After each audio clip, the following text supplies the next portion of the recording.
The magic crystal ball. There it is. The magic crystal ball. Only one show that has the magic crystal ball. That's Big Shells. How you doing here on a draft week Monday? 4 days out until we see what happens with your favorite team and most notably the Philadelphia Eagles. Kenyon Sadiq to the Philadelphia Eagles, either moving up or he stays there at 23. But I will tell you, wow, yes, and indeed, it is happening as we forecasted here on this program back in January. We told you many things, yet some of you in here don't want to buy it.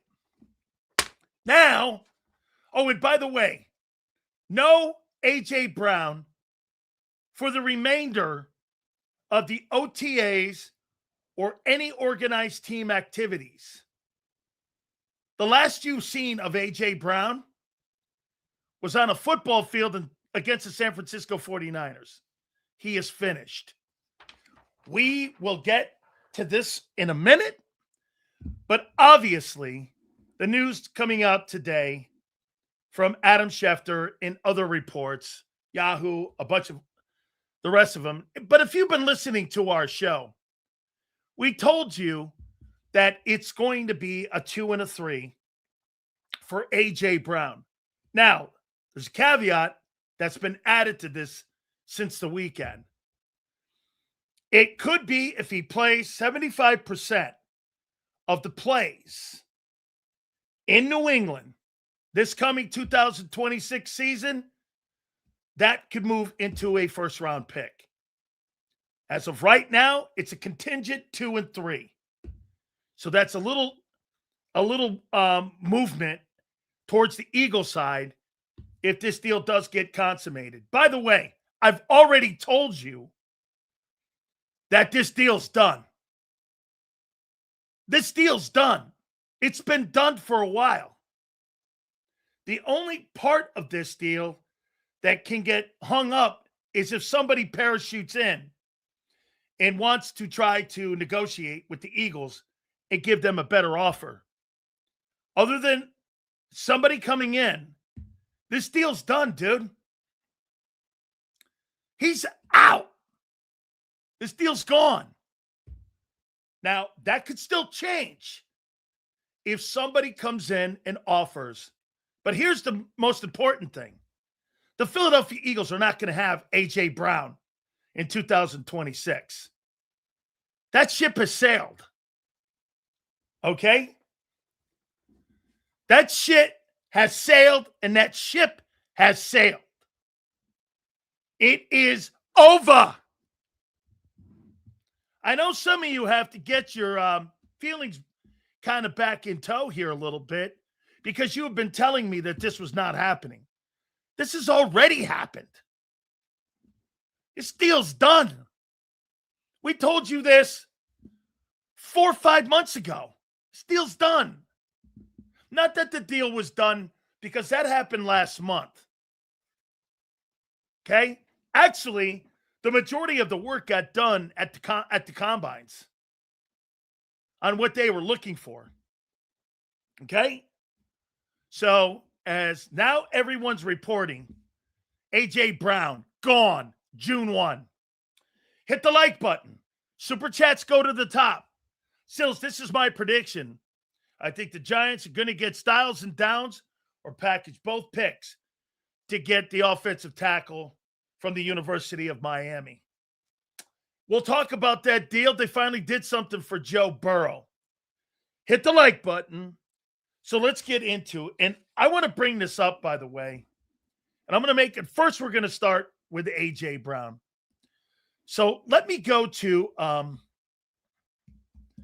Schefter first and foremost. Schefter gets a lot of his information, obviously, from the Philadelphia Eagles and also from agents. So this was something that was conveyed to him from both the Eagles and also the Patriots, Elliott Wolf, and also A.J. Brown's people, Jimmy Sexton. The Eagles are remaining open to trading A.J. Brown. The Patriots remain highly interested in acquiring the star receiver. Conversations are expected to resume on or before June 1, likely culminating in a deal per league source. As one source said, the Patriots' pursuit of Brown, they'll definitely be engaging with them as we get through the NFL draft. A trade to New England is now considered likely. As we said, this was going to happen since January. It was all about the compensation. The Patriots have budged on making it conditional. So AJ's got to play north of 75%, not remains at 2 and a 3. So how did we get here? How did we get here? Okay? I thought he wasn't leaving. I never said he wasn't leaving. What is the Pats giving up for AJ? They're going to be giving up a 2 and a 3, but it's going to be contingent. It's a 27 pick.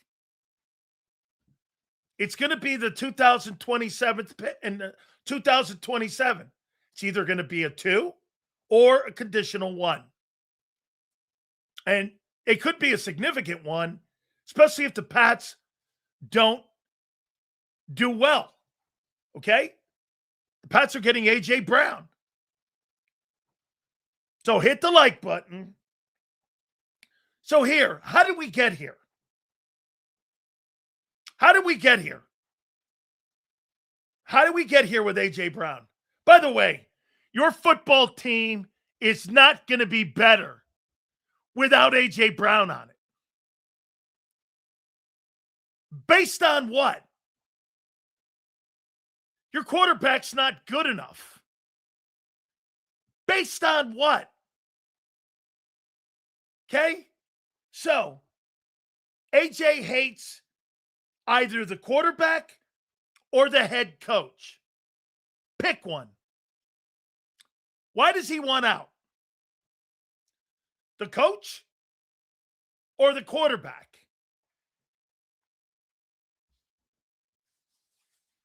Why is AJ here? Because this doesn't make sense. Think about it. You're 50-18 in 2 years or 4 years. You've got 2 NFC championships. You make $32 million a year. You've got a Super Bowl ring. And you're regarded as the best receiver in Eagles history. How did you get here? I say A.J. Brown hates the quarterback. And he wants out because of the QB. And I think he doesn't really respect the head coach as much because the head coach has allowed this whole thing to unravel. I mean, it's probably a little of both. Schefter ain't Rossini in a bikini. It's happening. By the way, Diana Rossini's reporting is validated. You could say whatever you want about Diana Rossini. She wasn't wrong. Probably the same reason Frank Wright don't want to coach here. Okay?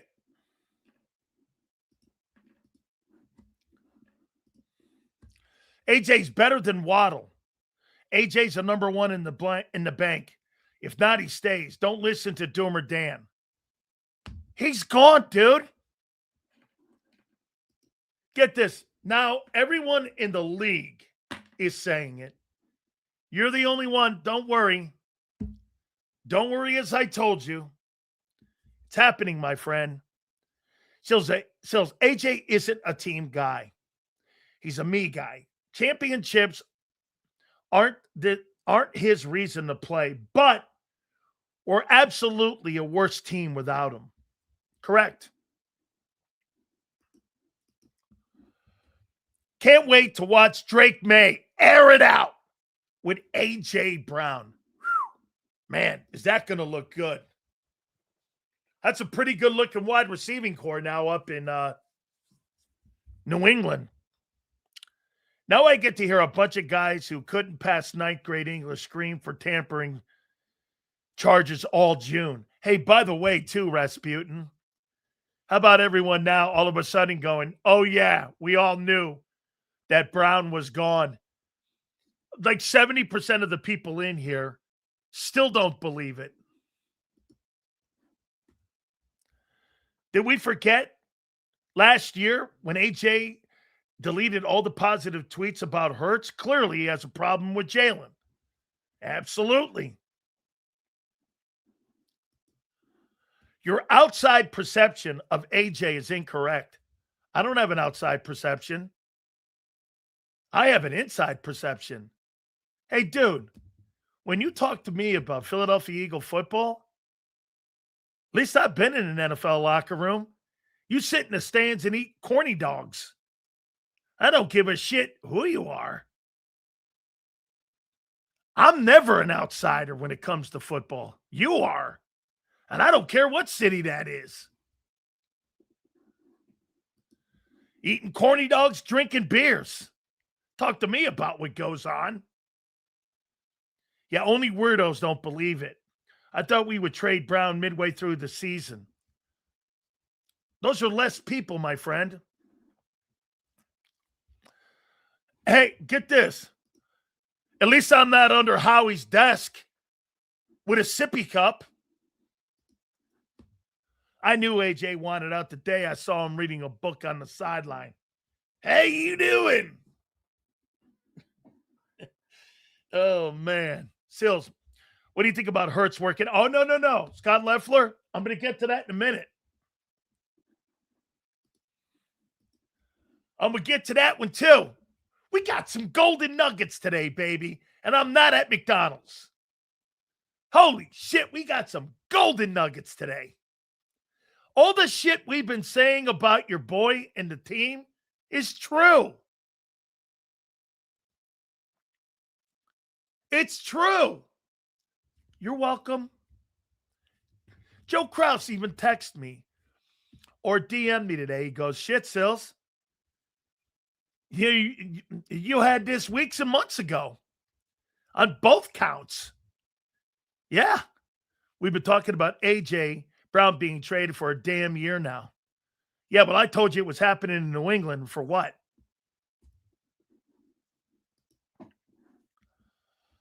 Trent Williams and Kittle against the Eagles with Timu ends. Other receivers can cry and drop passes in the playoffs, just like AJ. That's it, my friend. Start the piling on of a guy who's been the best receiver in Eagle history.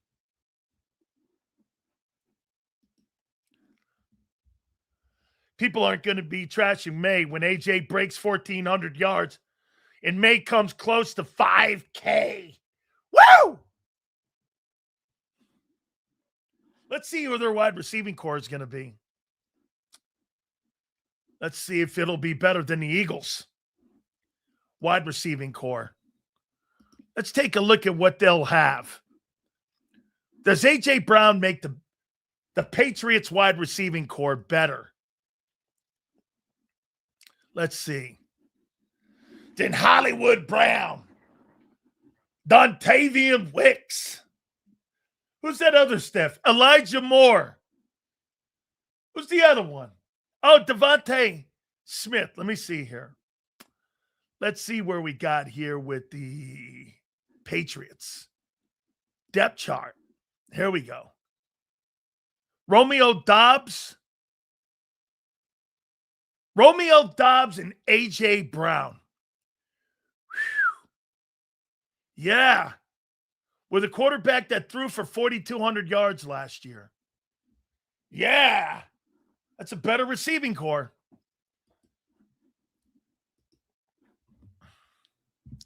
Big Sills, in your opinion, how do we replace AJ's production? Should we package picks to get Jefferson? You're not doing that, dude. if you do anything, you're going to pick a receiver at 23, or maybe trade down and pick a receiver at the bottom of the draft, or wait to the second round and get a wide receiver. Real question is, what do they get for AJ? It's going to be a conditional 1/2 and a 3. I've been telling you this. Now, what's been added, what has been told to me, is that 2 will be conditional. If he plays 75% of the games, goes over 1,000 yards or whatever, I don't know exactly what the goals and the marks are going to be for that to be a 1. But that's where they've negotiated, and it's going to be a conditional 2. Right now, it's a conditional 2 and 3. That could turn into a 1.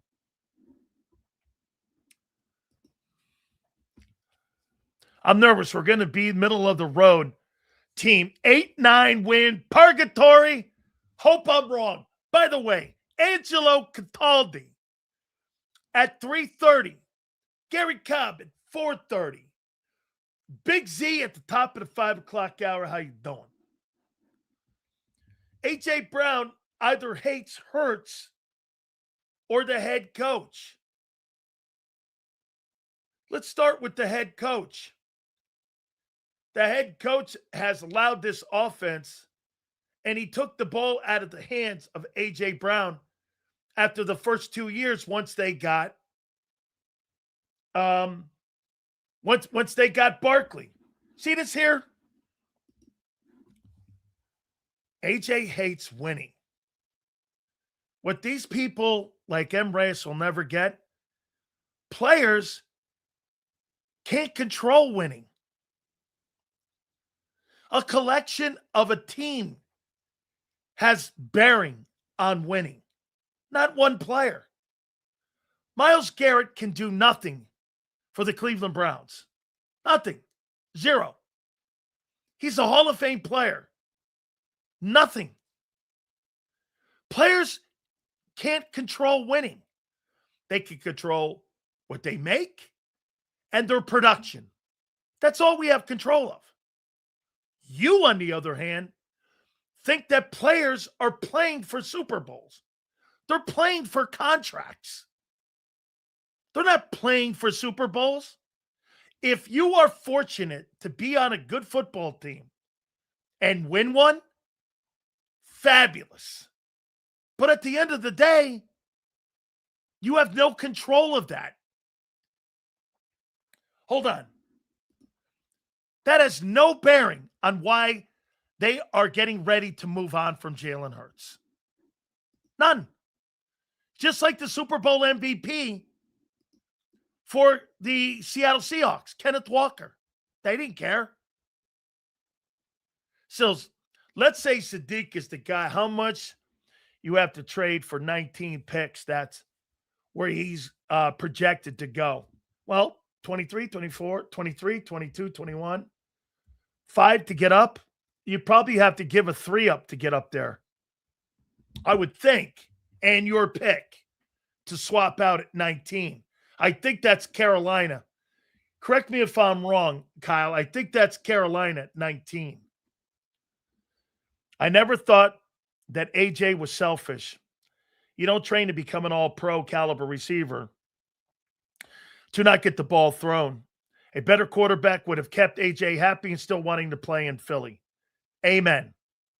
Absolutely true. Yes. Yes. A better quarterback and a better system would have kept AJ Brown in Philly. Yes. There is no question. This whole we getting away from Hurts is a hunch of bullshit. Yeah, well, guess what? You are. Neither Wick, Dollywood Brown is close to an AJ replacement. Also, Smitty is skinny to be a wide receiver 1. Here you go. Watch this. AJ had 4 1K seasons here, 2 Super Bowl appearances, but some ghost quarterback would have given him better numbers. Guys, everything he just said doesn't matter. AJ fucking hates it here. And he hates the quarterback. Because the quarterback has made his life harder. Why? Because Jalen Hurts has run a horrible passing game. Here, let me give you some numbers here. Here's what the offense was in 2025. With the quarterback running the offense as a unit. Get this. My narrative is wrong? Well, here's what your team was. Total yards per game as a unit offensively. 311 yards per game. That's 24th. Passing yards per game. 194.3. That's 23rd. 3 and outs. 50. That's 31st. There's only one team that's worse than the Philadelphia Eagles as a unit when it came to 3 and outs. Punts, they had 72. They were 27th. They punted the ball so much, they were one of the worst run offensive football teams in all of pro football a year ago. By the way, this is a unit. This is a unit. Okay? What's his record, Dan? What's the only matter that mattered? That's not true. You're fighting something that you can't take. He's 50-18, and he hates the quarterback, and he hates the system the coach runs. What are you not getting? What are you not getting? I'm not telling you this. I have been. What are you missing? What are you missing? I mean,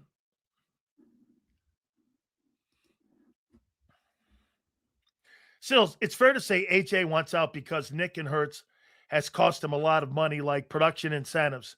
You don't mess with a superstar's pockets. You also want to make sure that the passing attack goes through him, not some sort of Nick Sirianni dorky system. Now, Nick could turn around and go, look at him winning. It's irrelevant to a player. Hey, team goals versus individual goals. Let me ask you something. What's more important to players? Team goals or individual goals?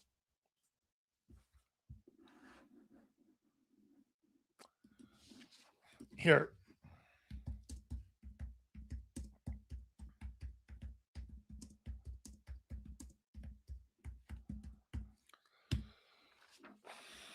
Okay.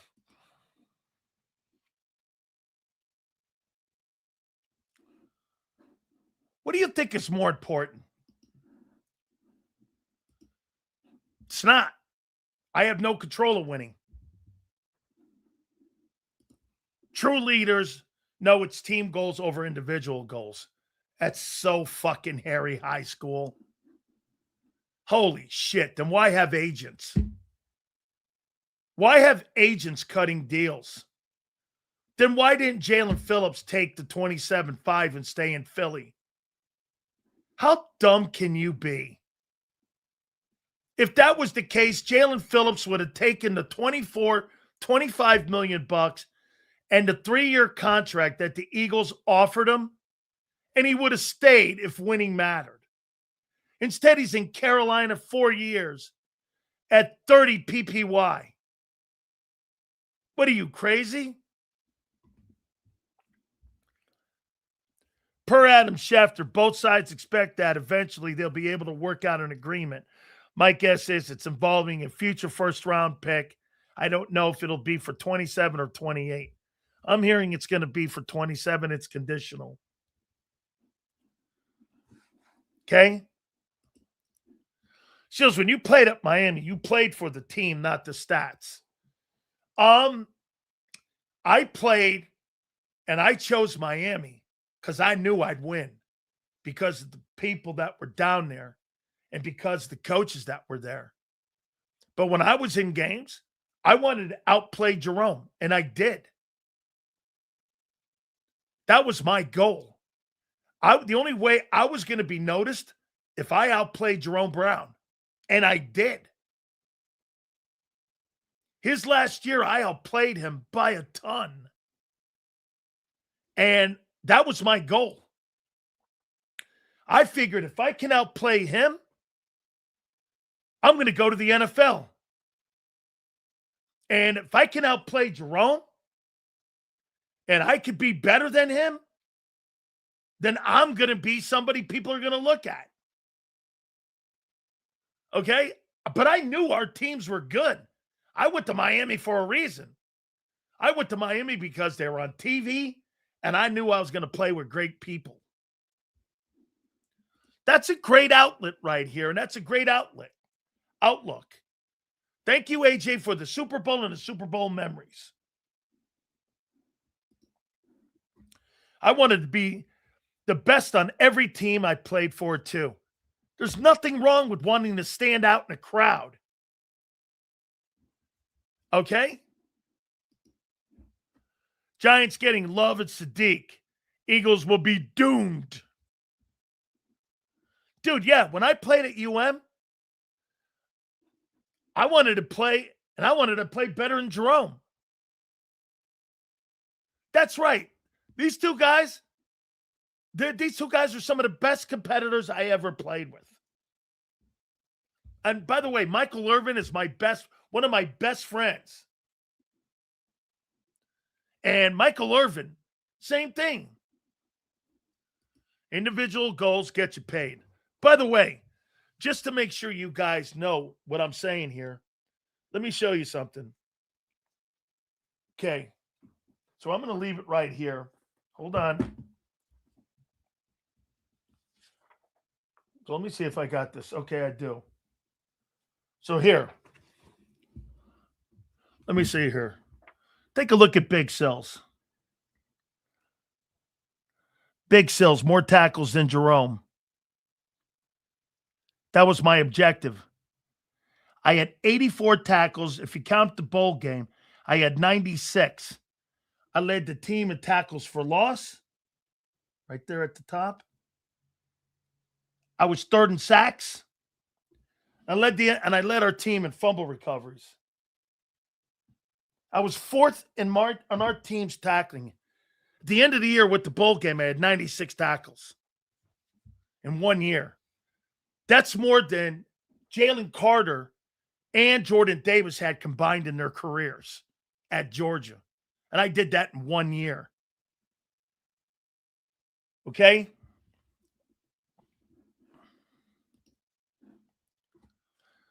Diggs didn't warrant high volume. AJ does. And even if it's not high, his yards per catch, correct. Okay? Kraft offered AJ massage passes for life. Yeah, but that's in Orlando. And yes.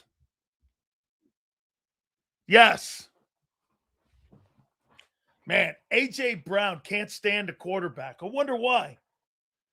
Especially when you got a shitty offense. Speaking of the quarterback, man, this is going to be a good one today. How come Mike Vrabel couldn't get more out of AJ Brown than wide receiver when he was with the Titans? Folks, somebody answer this for this guy. Somebody answer this for him, please. Here, I'll tell you exactly. Will somebody answer this? My God. I really don't want to be the one. So let's do this. AJ Brown. Okay. I'll be the bad guy here because Senor's not very smart. So let's see here. 75, 69. All right. So what years was this? 19, 2021. So let's go over here. Why couldn't he get more out of A.J. Brown? Okay. So here, 2019, Derrick Henry ran for 1,540 yards and led the NFL in 2019. In 2020, Derrick Henry had 2,027 yards and 17 touchdowns. And in 21, before he got hurt, in 8 games, he had 1,000 yards. And he was ninth in rushing. He had 4,000 yards in 3 years. Why do you think they couldn't get the best out of AJ? Because he was in the same situation that he was in Philadelphia with Saquon Barkley. And he doesn't want to be in that situation again. Very simple, senor. You had a dude by the name of Derrick Henry running for 4,000 yards in 3 years. Not that hard to figure out.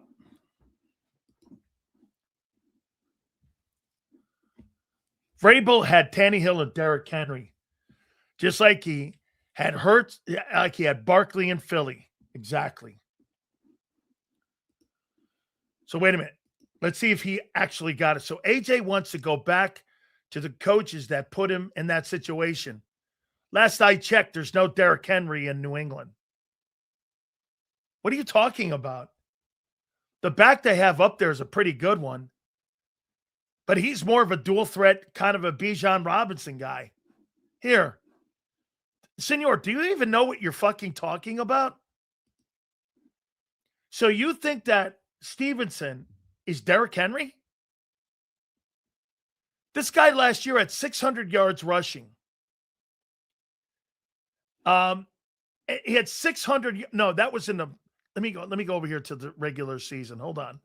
What did he have for the regular season? Rushing this past year in receiving. Rushing. Yeah, he had 603 yards rushing, 14 games, and he had 345 yards receiving with 32 catches. That's not Derrick Henry, guy. You don't have Derrick Henry or Barkley there. How hard is that to figure out? Right. And Drake May, dude, Drake May's already done more in 1 year than Hurts has done individually in his entire career. As a skill set. Biggest loss for the Eagles won't be a player moving forward. It'll be Stoutland. I agree.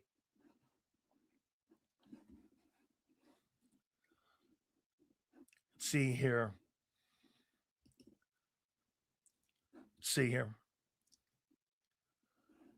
Here, look at this guy. What explains the discrepancy in wins between Saquon and Henry? Saquon went to a better team.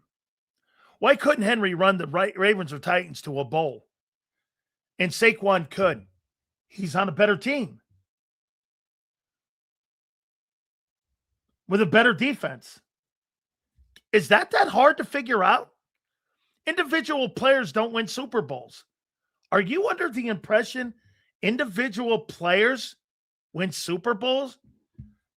This guy is dumber every day. He gets dumber every day. I don't root for the Cowboys. Let's see here. I can't believe you said that Sills. May has done more. Let's see. See what Drake did this last year. Well, here, let's see if he's ever had a better year than Drake May. Let's take a look at it.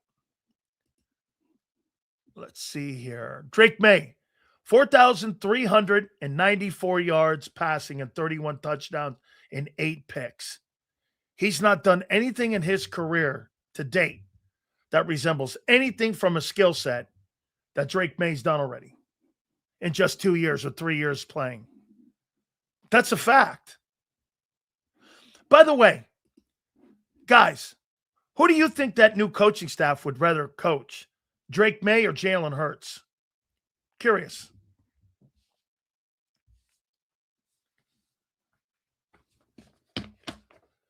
Who do you think they'd rather coach?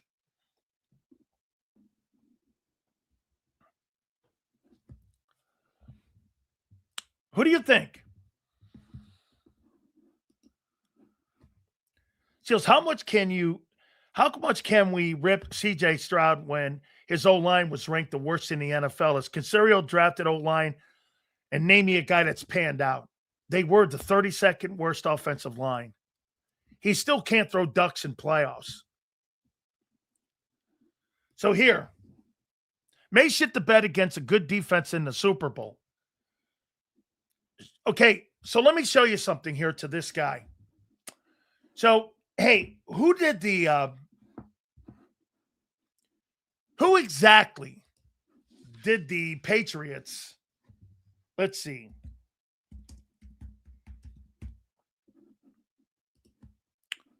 Let's see here. Hey, Kyle.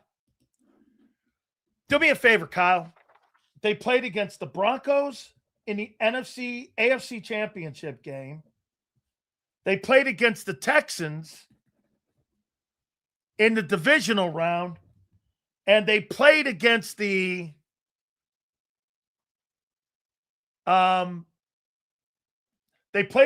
Chargers. Am I correct? The Patriots? The Chargers in the wild card round. Is that right? So, hey, guys, do me a favor. Off what volume? Guy. Don't get pissed because your boy wants out because he hates your quarterback. Kyle. And they lost to Seattle in the Super Bowl. Okay? Am I right, Kyle? Chargers? Here's the teams they played. Chargers, Texans, Broncos, and Seattle. That's who Drake May had to go through. So let's take a look at that. Drake May had the first game was the Chargers. That was the 5th-ranked defense in pro football. Then they played the Texans.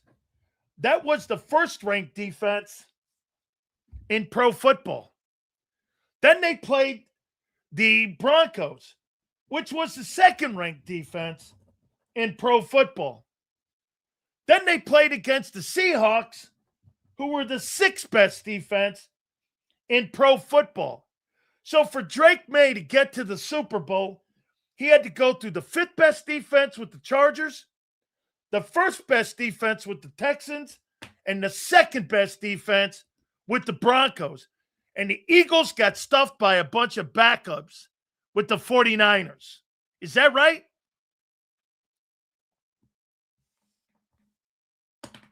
Is that right? Okay? Well, at least he went through somebody. You got beat by a turd. A turd. San Francisco's actively shopping Mac Brown. Would call. And what is he worth? At least a 3rd rounder.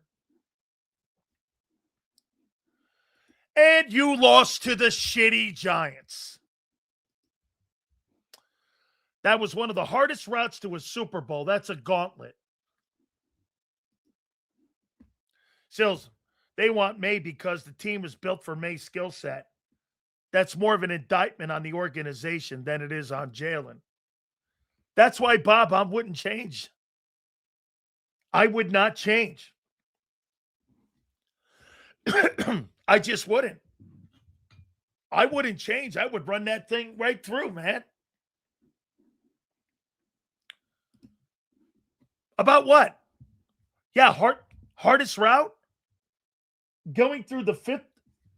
Get this. Going through the 5th, the 1st, the 2nd, and the 6th hardest defense in pro football. Yeah. It was the hardest route.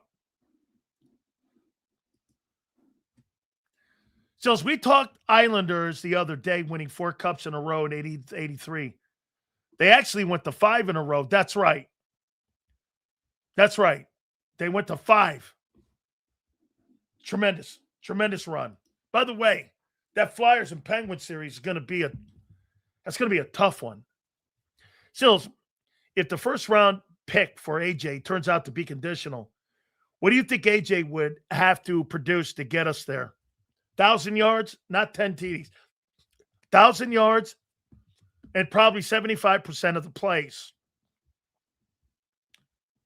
And think about it. That's only 61 yards a game.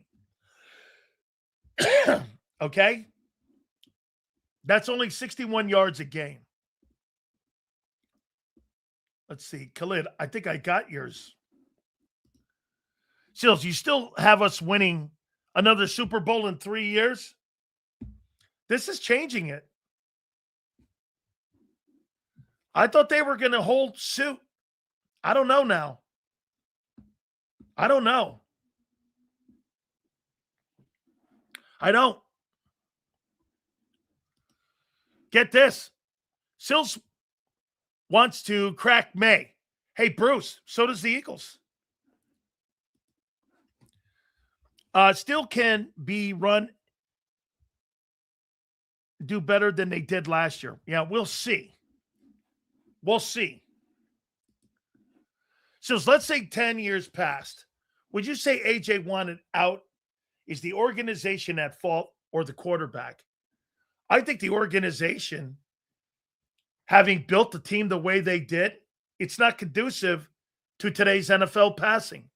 And that's why they've changed the rules. And that's why they've changed the entire offense. You're not an NFL passing offense. You're not a pro style. Dude, it's Amateurville. That's one of the worst schematically run offenses, and it's because of the quarterback.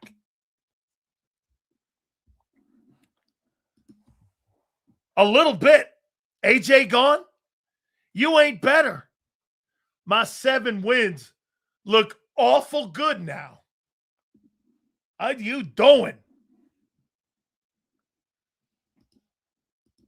Oh. Hey, you better, hey, let me tell you something, Jimmy. You better walk over on your knees to Bill Cunnilingus, because he'll stroke you good over there. Okay? Because it's going to get a little bumpy more. It's going to get a little bumpy. You better take your sorry ass over to one of them WIP knee dragging shows. You better start going over there, because he'll stroke you good. Make you feel good about yourself. Give you a nice reach around, pat you on the back of the head. How you doing there, sonny boy? Eagles faced an easier path to the Super Bowl in 22 than the Pats in 25. Jalen was pedestrian in both playoff games and lost the Super Bowl on a fumble. But sure trash May, who got there with a weak roster. I don't even think I think they had a 1,000-yard receiver. I'm not sure.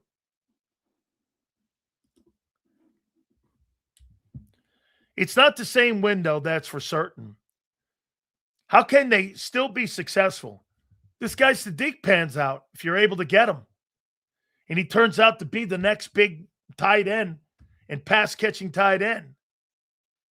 And that guy turns out to be a weapon once you move off of Wentz. Or excuse me, Wentz. Once you move, Wentz, Hurts, same dude now. So wait a minute. Yeah, I like this move with Gennard. So let me get this right. If you trade for Gennard, the kid from Minnesota, and you give him 30, and he's older, and he's not a better player than Jalen Phillips, make that make sense. Make that make sense. I don't want to pay Jalen Phillips. Phillips is a better player, okay? He wanted 30, but you give that guy 30, and he's 30. Make that make sense. And you gave a 3 away. And you're going to have to give another 3 away. Make that make sense.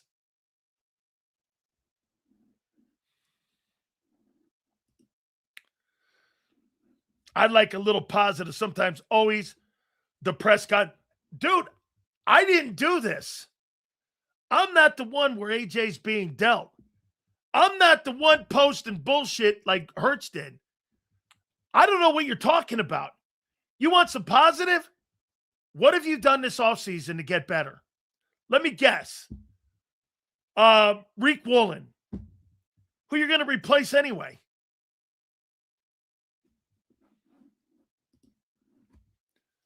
After seeing Hurts with the old quarterback coach, the divorce has started. It isn't done yet, but they're sleeping in different beds. The writing is on the wall. So let's go to this little nugget. Jalen Hurts, everything that people have been saying, using the media to communicate with their quarterback. What a high school prom you got in Philly.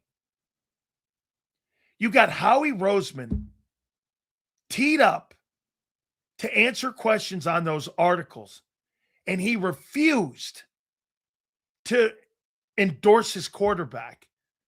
And it was more on endorsing him and the organization, on saying that that's BS. If we ever have a problem with Hurts, we go to him. And I think those things are unfair to Jalen. No.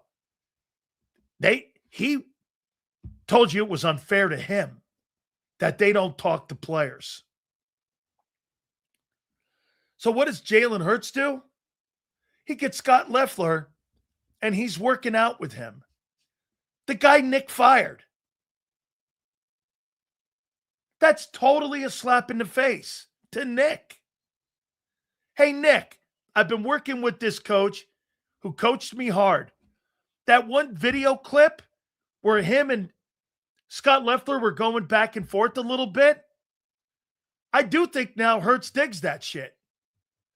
And he likes that guy was not a yes man in that room when he was talking to Jalen. For Jalen to post that picture and to be working with that guy where many people thought that there was an adversarial relationship, no way.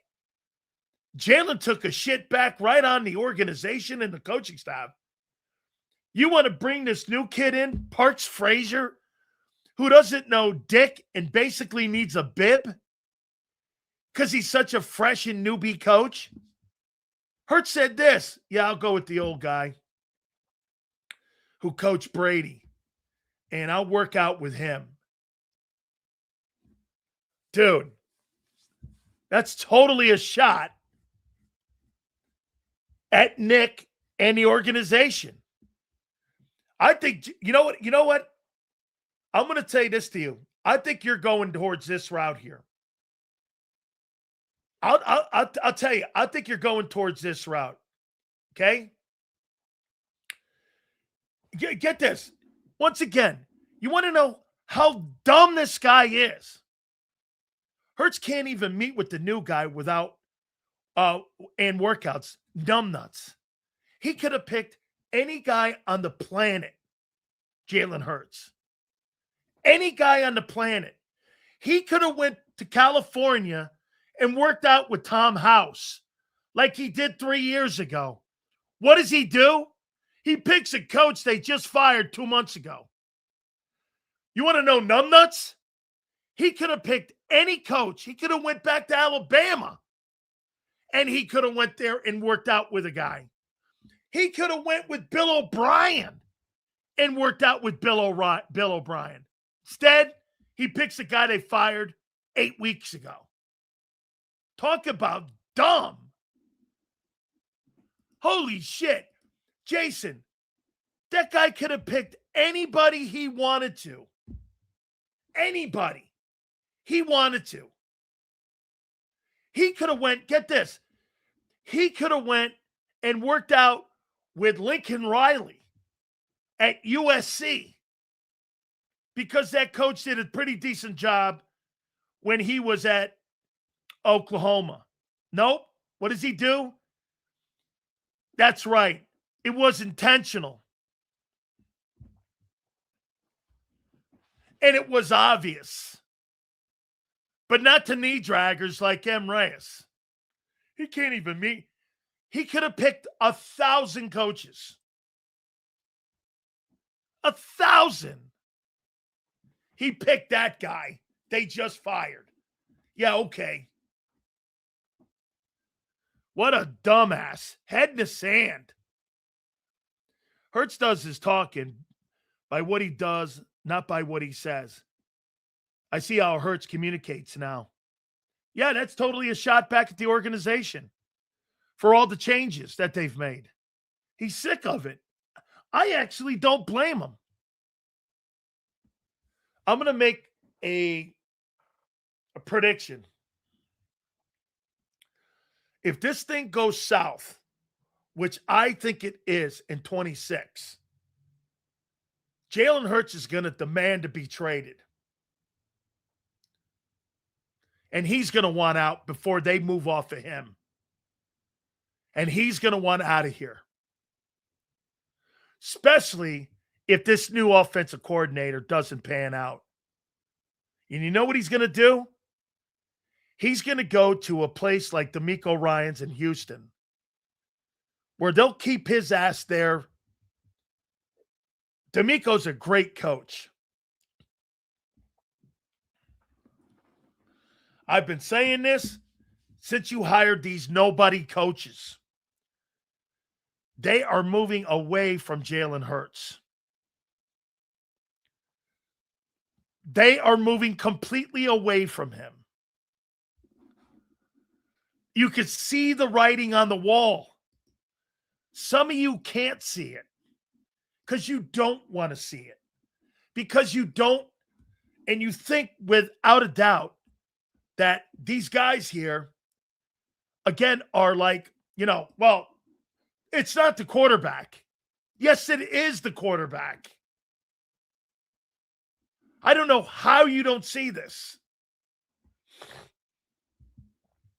I could see Hurts in Minnesota also, depending on what happens with Kyler Murray up there.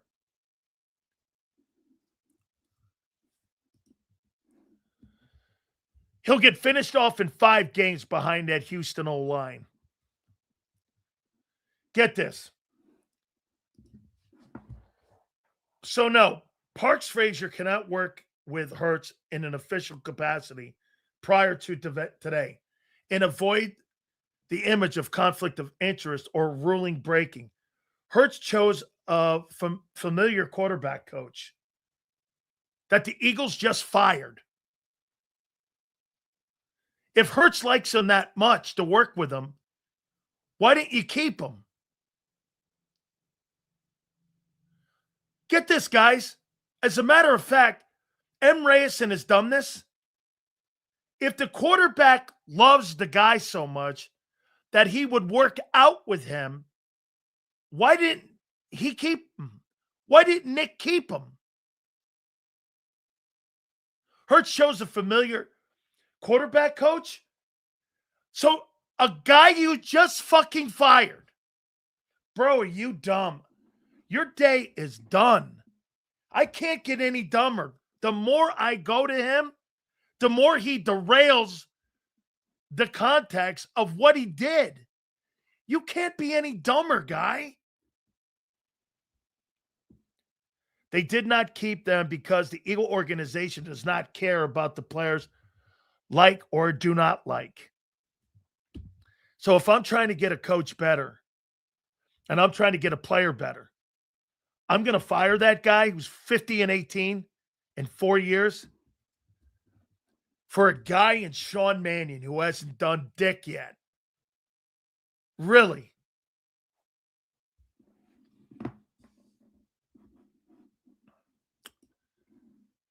That post by Hurts and Leffler was sending a message. This is not my offense. New coaches. Okay? This shit is now called the Desperate Eagles. Too much drama for some grown-ass men. I agree. Adino, there is no doubt that this is the dumbest shit I've ever seen. It's high school shit. Sills, Hurts is a winner. Do you not like winning? Or does it have to look a certain way for you? Wrong dude. You better ask your team this. You need to ask your team this question. Bro, I would have left it the way it is. I don't know how many times I got to keep telling you that. I wouldn't have changed anything. I would have prayed the players got healthier, and I would have added some more guys if I could have. You need to ask your organization that. Hurts is 50 and 18 or 19 in 4 years. Been to 2 Super Bowls. And he's won 1. He's got an MVP. And they're changing everything. Shouldn't ask me that question. You need to ask your organization that question. Hurts catching up with AJ on cryptic posts. Hey, by the way, if this is not an indictment on your fucking coach and your puppet coach, I don't know what is. Organizations can't talk to players. They've got to go with cryptic notes. Howie and Nick, and now Jalen.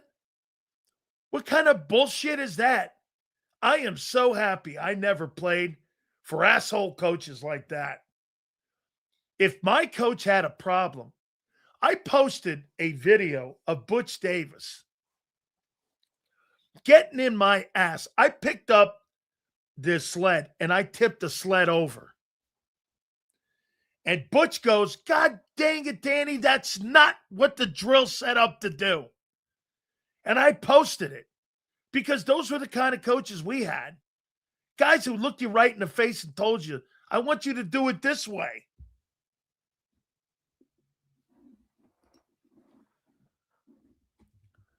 I love all of Bone Thugs. No one is better besides maybe Tech, 9, and Strange. Not what you're talking about there, dude. I'm not a big Hurts fan, but he's accomplished so much in 5 years. He's a good quarterback. Not elite, but good. Completely agree. You guys are wrong about Nick having to work the offense around Jalen.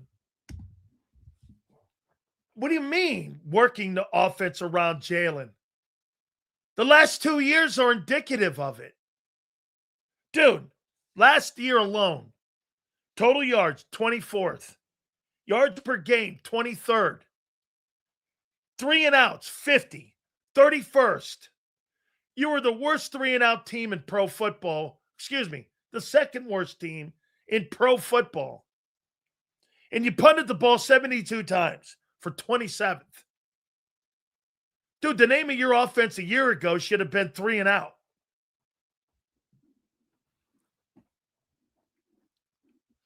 You guys are not wrong about Nick having to work the off. Okay, my bad, Forrest. I got it. My bad. Gotcha, man. Gotcha, bro. I see it. Seals can't decide which narrative to go with. What are you talking about? What narrative? I'm not the one putting these stories out. I'm not sure what the fuck you're talking about. What narrative? Hurts has to go through the media, and AJ hates the quarterback and the coach because the coach put the system in. What narrative?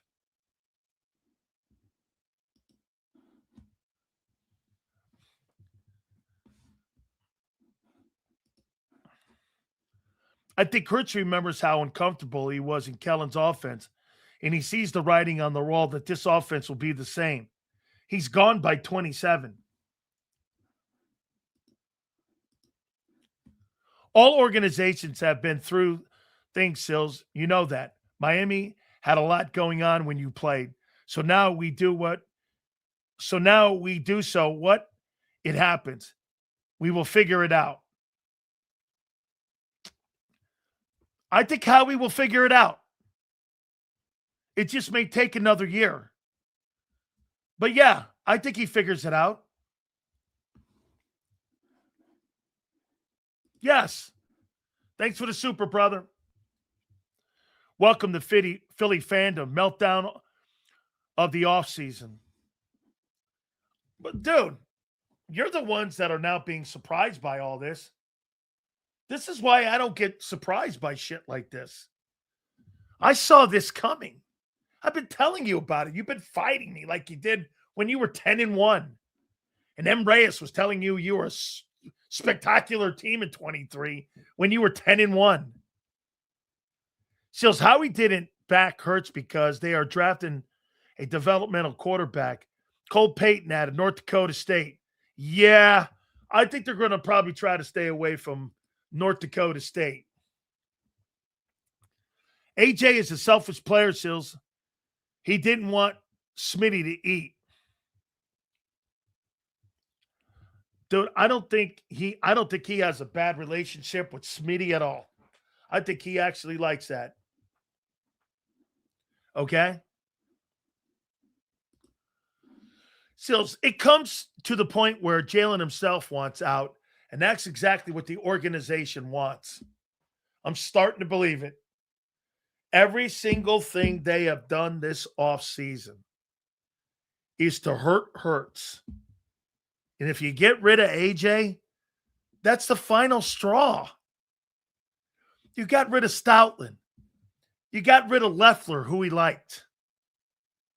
I mean, what more do you – and you hired a coach who has no experience.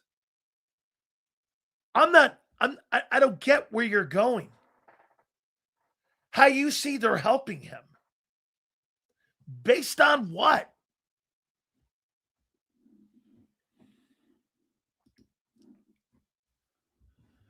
Can't wait to hear AJ spill the beans on everything that is going on when he officially gets out of here and ends up on some podcast. Sills is going to have a field day. Oh, it's already a field day. You kidding? Everything I've said has happened. Oh, and the deal's done. The next one will be Hurts out the door. This is happening. Some of you are just too dumb to see it. Most see the writing on the wall. You're not dumb. One thing I'll say to you about Eagle fans, you see the writing on the wall. And by the way, it's about as childish of a way to do business as I've ever seen. So let me ask you this, guys. You can help me and educate me here, because I'm going to ask Angelo Cataldi at the bottom of the hour. Was this shit as childish with Carson Wentz out the door? Was it childish like that with Wentz? Because this is unbecoming. This is childish. I mean, you got AJ going through podcast, Hurts posting through Instagram, and now you've got AJ's people reaching out to Adam Schefter and everyone else in the media that the deal's pretty much done. This is like childish. Philly 500 said it's Nick, not Jalen. Who he hates? AJ? Could be. That I don't know. But he can't stand somebody. I mean, if Hurts is so dog shit, no one said he's dog shit. And no one wants to quarterback him. Why is Leffler still working with Hurts when he's no longer part of the organization? Because Jalen wants to continue to do the same shit he's been doing for the last 5 years. He doesn't want anything new. Why would he go to Leffler, who's going to coach him the same way he was coached last year, not this new system? And by the way, Leffler coaching a West Coast guy? Hurts isn't a West Coast guy.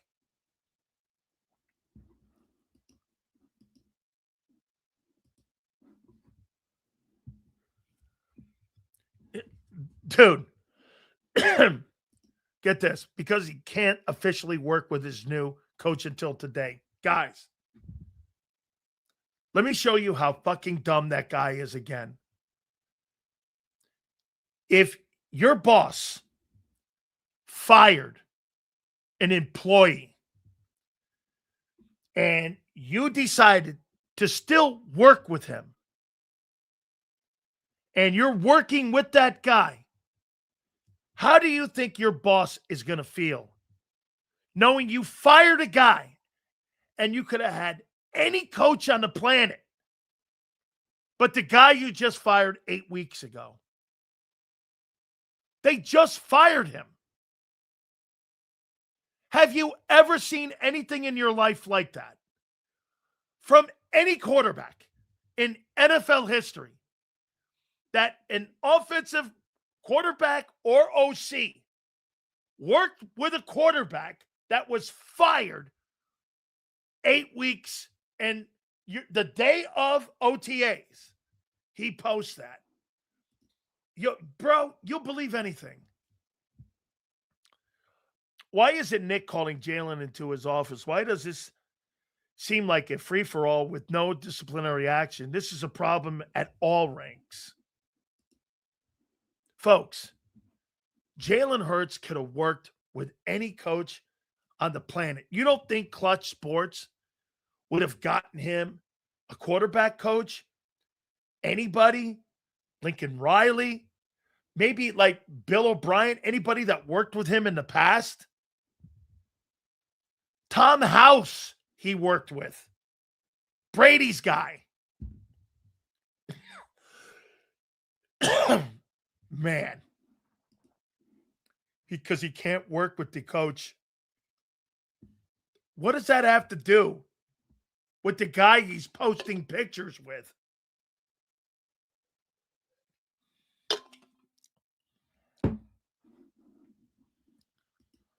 Poor guy's in shambles.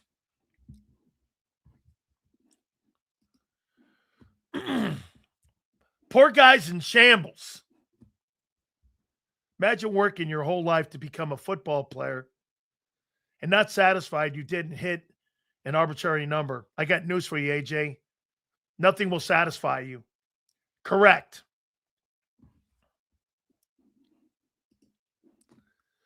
How he better not screw up the draft sales. I think he's been hitting too many good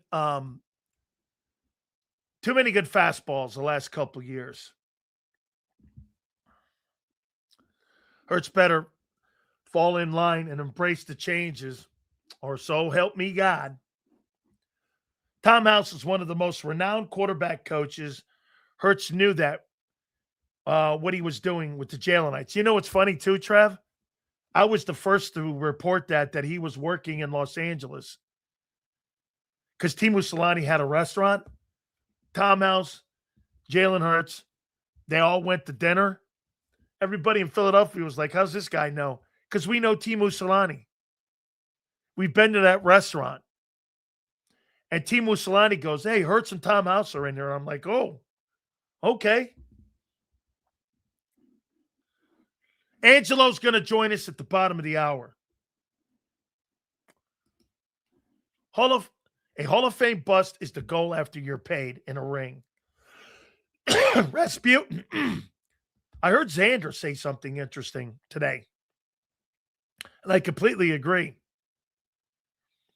Jalen Hurts, his resume today, no question, he's trending in a good place to be considered for the Pro Football Hall of Fame. But if his career were to end right now, there's not a shot in hell that guy would ever make the inside of a Hall of Fame unless he was paying for it. Not happening. And he's been in the league 7 years. Jim Plunkett's got a better resume than Jalen Hurts. Jim Plunkett. So before you start barking about Hall of Fame,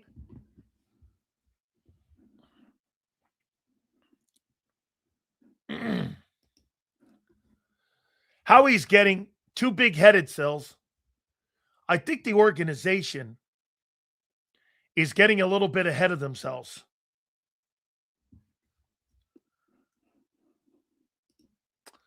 You need to ask your organization that. Resume is a team trend. What about him as a quarterback specifically? I don't see anything redeeming about his play. That's Hall of Fame. He does nothing special as a skill set. Nothing. Hey, by the way, intern Sirianni, Plunkett was not awful. Plunkett may have been like the modern day guy in Seattle, like a Sam Darnold. So, I mean, Tom House has been around for so long. He used to work for the Texas Rangers, and their pitchers throw the football. Hey, you want to hear something too, DFW? Tom House is the guy who caught Henry Aaron's 715th home run in the bullpen when he pitched for the Braves. Do you know the guy in the bullpen when Milo Hamilton's making the call? Tom House is the guy who caught number 715 when he was playing for the Braves. And that Monday night against the Dodgers, Tom House caught that pitch, or he caught that home run. Yeah, he caught the home run. Take a look at the video of Henry Aaron hitting that home run. That's Tom House in the outfield catching it.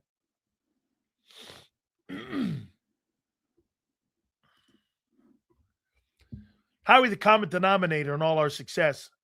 I hear no slander, only constructive criticism. I think Howie Roseman, in my opinion, will figure it out. It just might take him a little longer here because he's got more than one dynamic. He's got a coach you got to figure out, quarterback, and you're losing a star player. There's three dynamics here. And what else? You got to start paying younger players on defense. You're the cheapest defense in football right now. I didn't say you're the most limited talent. You're just not spending any dough over there. The shit that Vic Fangio's done in 2 years, pretty much really the 22 season when he was a consultant and also in 24 and 25 has been remarkable. He's right in the conversation with Jim Johnson as the best defensive coordinator in the history of the Eagles. Bud Carson, all them dudes. We have been the beneficiaries of one of the best offenses in 22 and 24, except the quarterback. I'll take that back, Pietas. In 2022, I think the quarterback was a weapon. But that's the best you've seen of Hurts since 2022. And his best game was actually the Super Bowl he lost. I thought he was okay in the Super Bowl that beat Kansas City, but he wasn't the best player on the field that day. Best player on the field was Milton and Josh Sweat. Those were the best players. Somebody asked, what more could a football player want? And I was saying, since AJ has a ring and wealth, that's right. It's legacy. You're dead right. It's legacy. He's looking at the legacy now.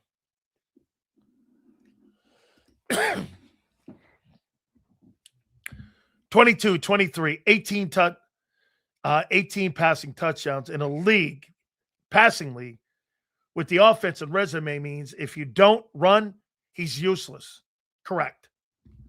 The quarterback that you bought right now is not the guy you bought in 22. The guy you bought in 22 was a weapon. This guy's mediocre because he's a mediocre passer.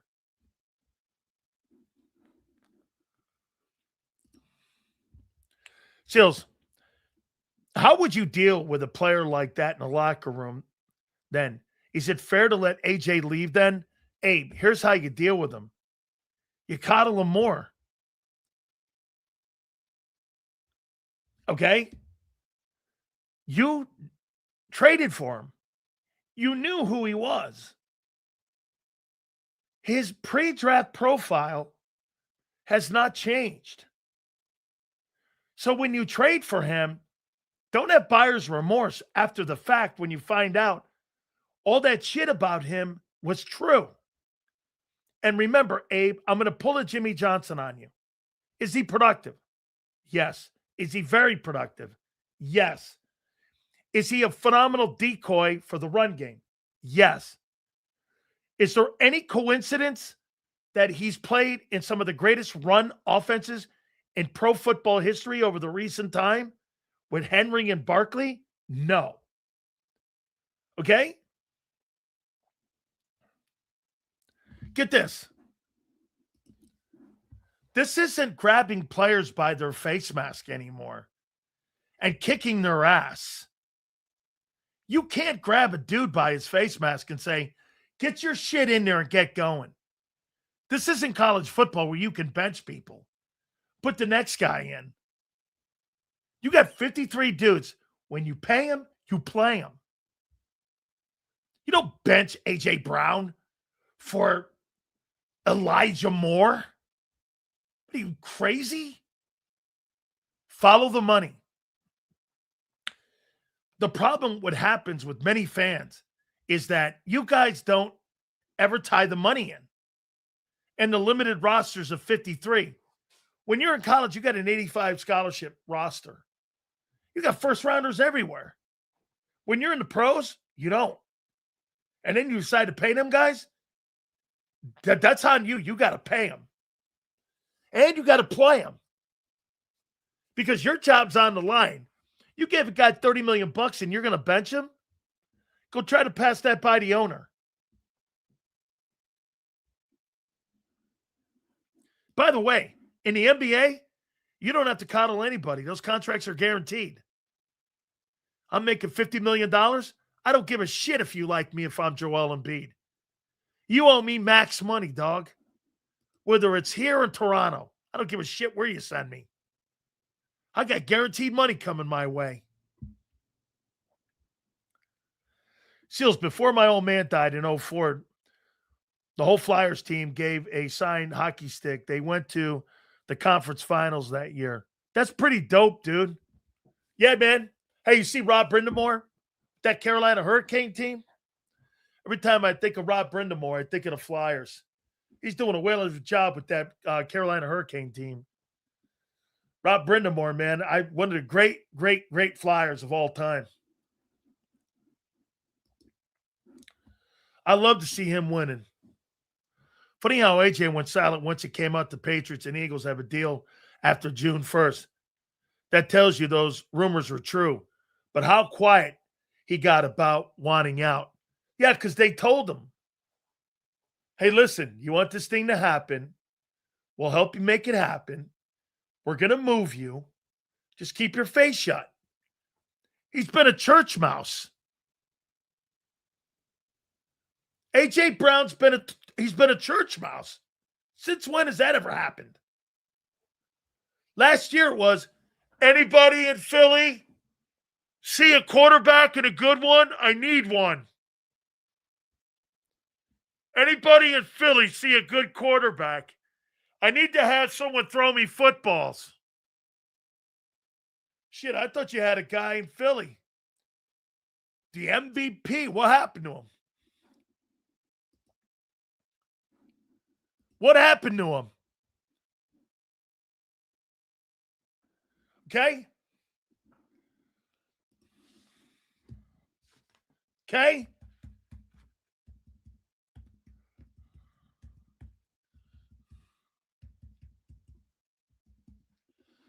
What happened to him?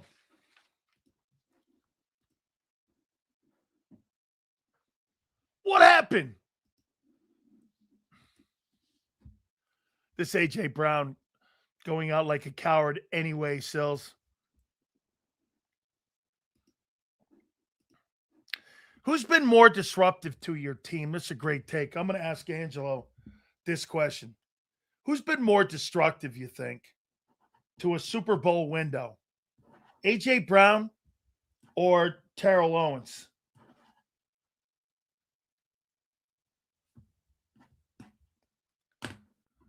Who's been more destructive to a Super Bowl window? Owens or Brown?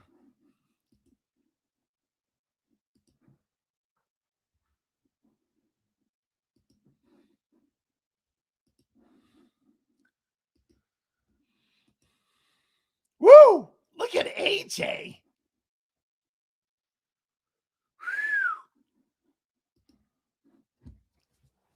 I can't. Hey, by the way, Angelo Cataldi called Howie Roseman Howie Potter on his blog today. Howie Potter. Oh my God. Howie Potter. Oh man. Hey, what else? Let's see here. I put a poll up too. The Eagles wide receiver A.J. Brown either hates Jalen Hurts or the head coach Sirianni. I say it's the quarterback. Who you thinking?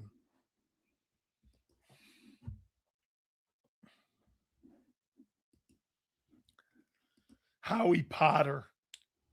At this point, both situations hurt Super Bowl windows. Yes and yes. DFW turning into a good one. It would have been hilarious to see if AJ would have reenacted T.O. doing push-ups in his driveway. Hey, my friend, DFW, when the dude gets traded and he gets off the airplane and he starts doing push-ups, I could only hope.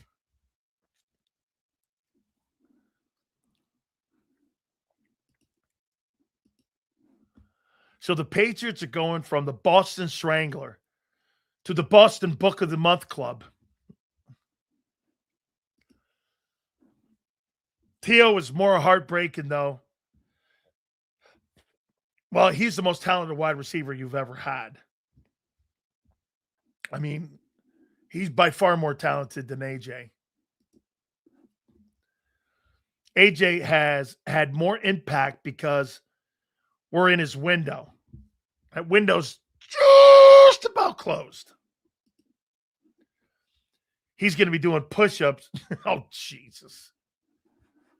On Diana Rossini. By the way, she got validated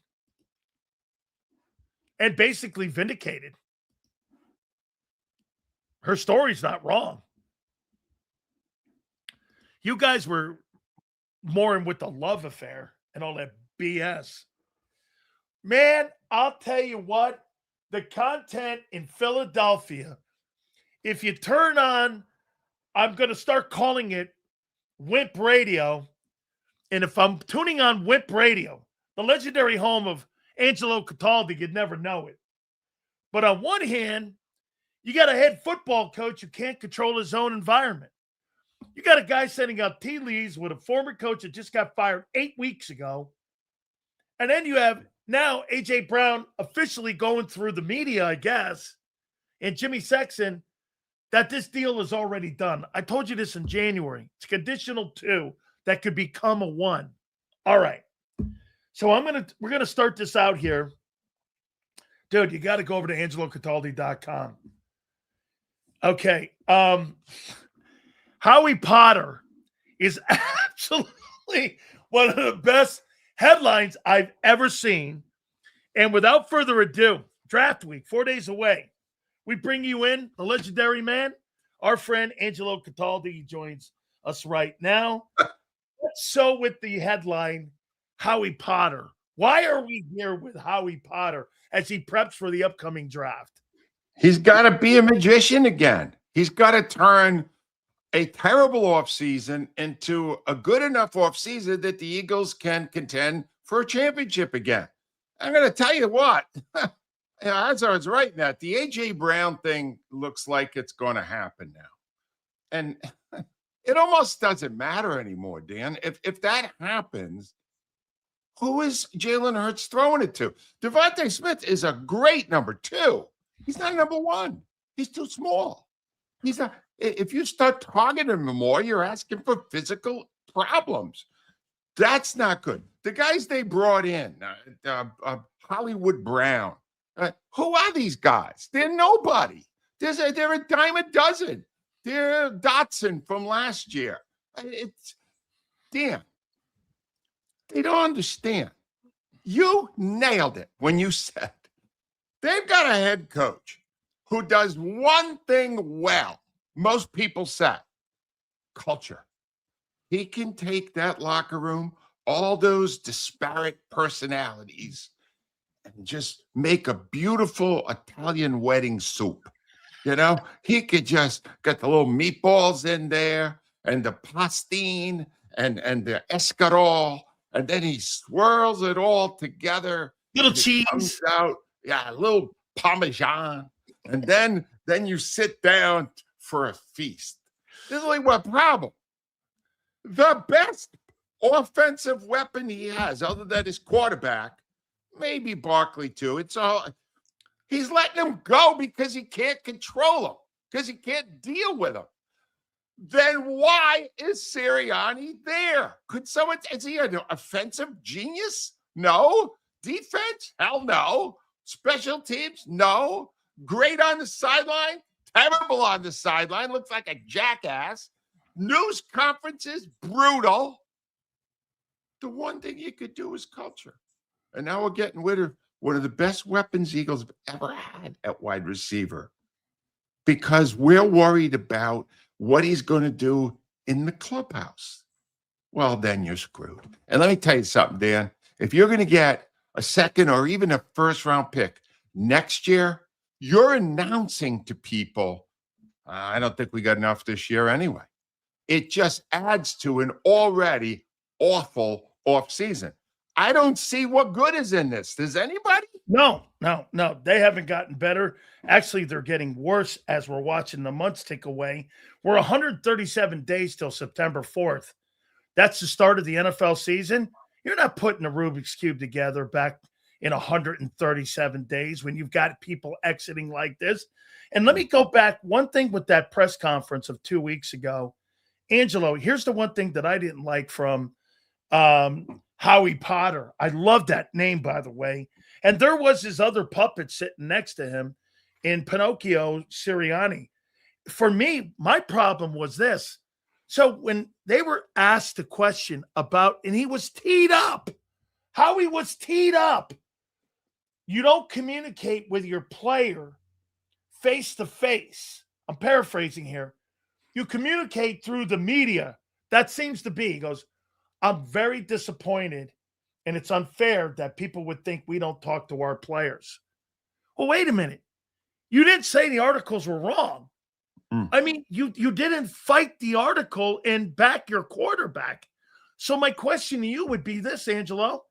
Are the Eagles starting this like divorce process here where they're moving here and you could have teed it up and went, that's unfair to Jalen. Unfair to the front office? Who cares what you think? Yeah. You tell me how you read that. Maybe I'm reading it wrong. No, the story that kind of poisoned the well here, the story that really put Jalen Hurts in a bad light, the source for that story was Kevin Petullo. Now, do I know that for an absolute fact? No, it's just logic. All right. Who benefited from that story? Only one person, Petullo. Understand? He basically, I couldn't deal with Hurts. Hey, even Kellen Moore had serious problems. It's not like I'm the only one. Well, Kellen Moore still managed to win a Super Bowl in 1 year. He was the offensive coordinator. No, that came. Now, what's interesting about it is it came from Petullo and was probably somewhat endorsed by Sirianni, who's his best buddy. So if somebody called after Petullo or one of Petullo's people, his agent, whatever, called and leaked the story, right? Now you go, well, let me run it by Sirianni. He goes, I got a story here that the real problem wasn't Petulo. It was Hurts last year. What do you think, Nick? Well, just between us, Jalen had a rough year. He would have supported Petulo. There's no question in my mind he would have. He's best buddies with Petulo. But what about this one too, Angelo? I added this to that.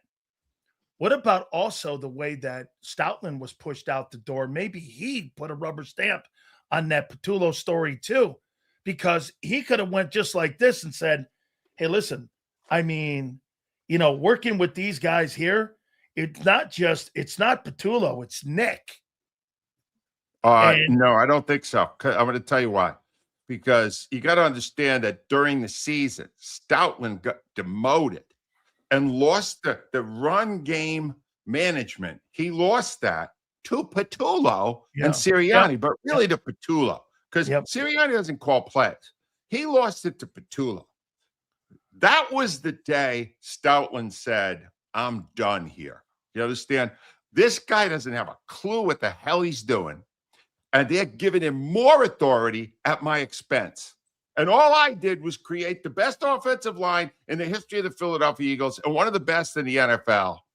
And the thanks I got was to get a demotion in honor of that man. People totally let that story slip there. They didn't do enough with that.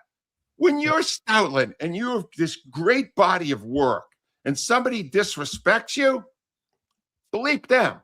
That's the end of it.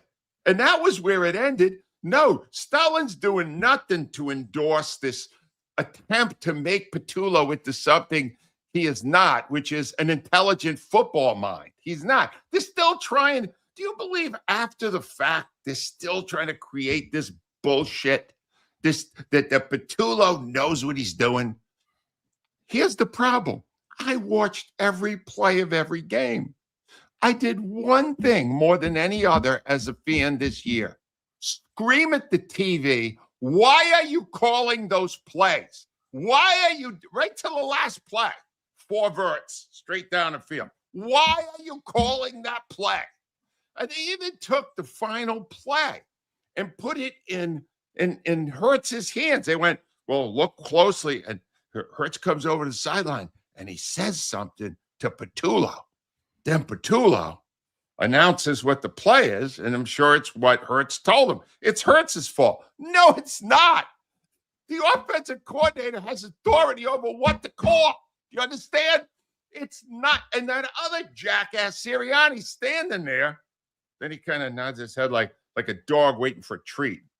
And it's like, and you go, no, there's nobody running this. No one knows what they're doing over there. And they're waiting for Hurts. If they deferred to Hurts on that call, shame on them. They're the coach. They're the offensive coordinator. It's their responsibility on the final, most important play of the season to get the right play in and not to ask the quarterback to do it. This is all putting it on Hurts at the expense of coaches who don't know what they're doing. Now this leads me to this.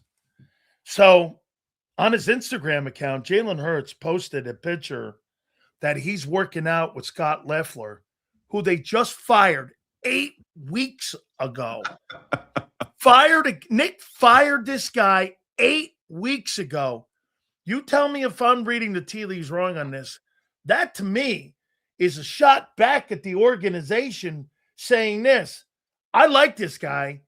You fired this guy. Now Parks Frazier, you're moving this other nobody up and you're putting him in as the offensive pass game quarterback coach for me. And I like this guy. When does it get to a point, Angelo, when Jalen Hurts said, I've had enough. I want out. Well, close. But what you're telling me now, unless I'm getting this wrong, Dan, is that Sirianni may be screwing up his relationship with his quarterback too? Oh, he posted Scott Loeffler's working with him the entire offseason. Right. And now they just fired him 2 months ago. Well, yeah, that's an FU by Hurts to Sirianni, all right? But doesn't it again underscore the real story here? Sirianni is not managing the culture very well either. Nope. Is he? I mean, No. is this a positive culture we're No. dealing with right now? No. It's No. not. No. So I ask, and not just you, I ask your vast audience, what exactly does Nick Sirianni do well? Anything. It's like the magical question. If someone would know the answer, because I don't see a damn thing, not one thing that he does well. Nothing. Except, unless you want to give him some credit for kissing the ass of his bosses. That he clearly has done well. That's how he got to a 6th season here. But, Dan, it's all coming down. It's all crumbling. The collateral damage of AJ not being on the Eagles in 26 will be what? Huge. All right. Now you take Devontae. He's a 1 now. He's out of his element. He's in a different role. There's no way he could be as effective in it at his size as AJ Brown was at his size. That's 1. Now you're pecking order. Who's second? Wicks, the new guy Wicks, or Brown, the new guy Brown, or who you got there? All right? You got down there. Saquon's a year older. Again, you got through 2 healthy years with him. Are you going to do it again? And the guy who's calling the plays, amazing, has never called a play. Sean Mannion, we're going to try it again. We're going to try for the 3rd time in 5 years to give the keys to our Rolls Royce to a student driver. Yeah, people don't want to hear it here because the Eagles are our lifeblood, and they want so desperately to have another great team. So I'm a shrill voice they don't want to hear right now. It's best I'm not on the air. Seriously, Dan, because this here is horrible. This is outrageous what's happening right now. And the presiding over the whole thing is Sirianni, whose one thing he's supposed to be good at is culture. He's losing A.J. Brown, and he's got Jalen Hurts in a position where apparently there's a feud. Where does the owner fit in this? Where does Jeffrey Lurie, I mean, surely he's watching this, or does he enjoy this? No, he doesn't enjoy this. No, he doesn't enjoy this. And here's the thing with Lurie. And the latest stories are that Lurie is more involved than ever, and that his son, Julian, while is apprenticing, is not a big voice in the room yet. I'm not sure about that. All right. But no, I think he's honestly, I maybe this is wishful thinking. I think him and Howie are looking at each other now and going, hey, I don't know how we won a Super Bowl. I don't know how we made it to 2. But this Sirianni's got to go. He can't do anything well. There's not a single box he checks when you're looking for a coach. Not a single box. And if somebody's got a box to check other than kissing ass, I would like to hear what it is, because I don't think he does anything well. He doesn't communicate with the public well. He doesn't communicate with his players that well if he's got all these issues cropping up. And frankly, I'll say it again. The smartest guy in that room with all of them, Lurie, even Roseman, even Sirianni, the smartest guy to me is Hurts. Hurts knows the game. Hurts knows that Patullo was totally incompetent and that he was going to ruin the season. He knew before that Brian Johnson didn't know what the hell he was doing, was going to ruin the season. And for all I know, he's seen enough of Mannion to go, I don't know. They're painting this guy as a genius, but these are the same guys that thought Patullo was a genius. So how do we know that to be true? It's nauseating on a daily basis now to see what's coming out of the Eagles camp because it's all negative. It is. And you just made a great point. When you have a great coach and you have a great coordinator, I don't need anybody being a politician to tell me on what's going to happen with a guy who's never had a playbook or called a play in his life. And you're trying to tell me how great he is. And You're like, based on what? Based on theory? All I hear is all these guys making these comments about Sean Mannion, what he's going to do. And I'm like, wait a minute. This guy's been a coach for 25 months. I mean, I don't see where you guys are with this here. All right. So let me ask you about Jalen Hurts here now. Okay. So do you believe that Jalen Hurts right now, why hasn't he gone back to them as a player and said, last 5 years, We're 50-19. We've got 2 Super Bowl appearances. I've won. I've got an MVP award. We got 2 14-win seasons. Why are we changing? I think he's fed up. Wouldn't Every you year ask he's got that to question? go up at the coordinator. Wouldn't you run that into the ground? I think he's already played that card. I think he complained last year with Patullo. I think he complained when he had Johnson, when he had the other offensive coordinators that didn't know what they were doing. And I think he's reached a point where now they're not listening to me. They're not listening to me. Everybody right now, you understand, when people are insecure, like Sirianni, there's one instinct that kicks in, and it's cover your ass. You bet. All right. And that's what you're seeing now. You're saying, you're even seeing Sirianni through that Patullo story that was sourced by Patullo. There's no one else. Look, I was an investigative reporter for 20 years.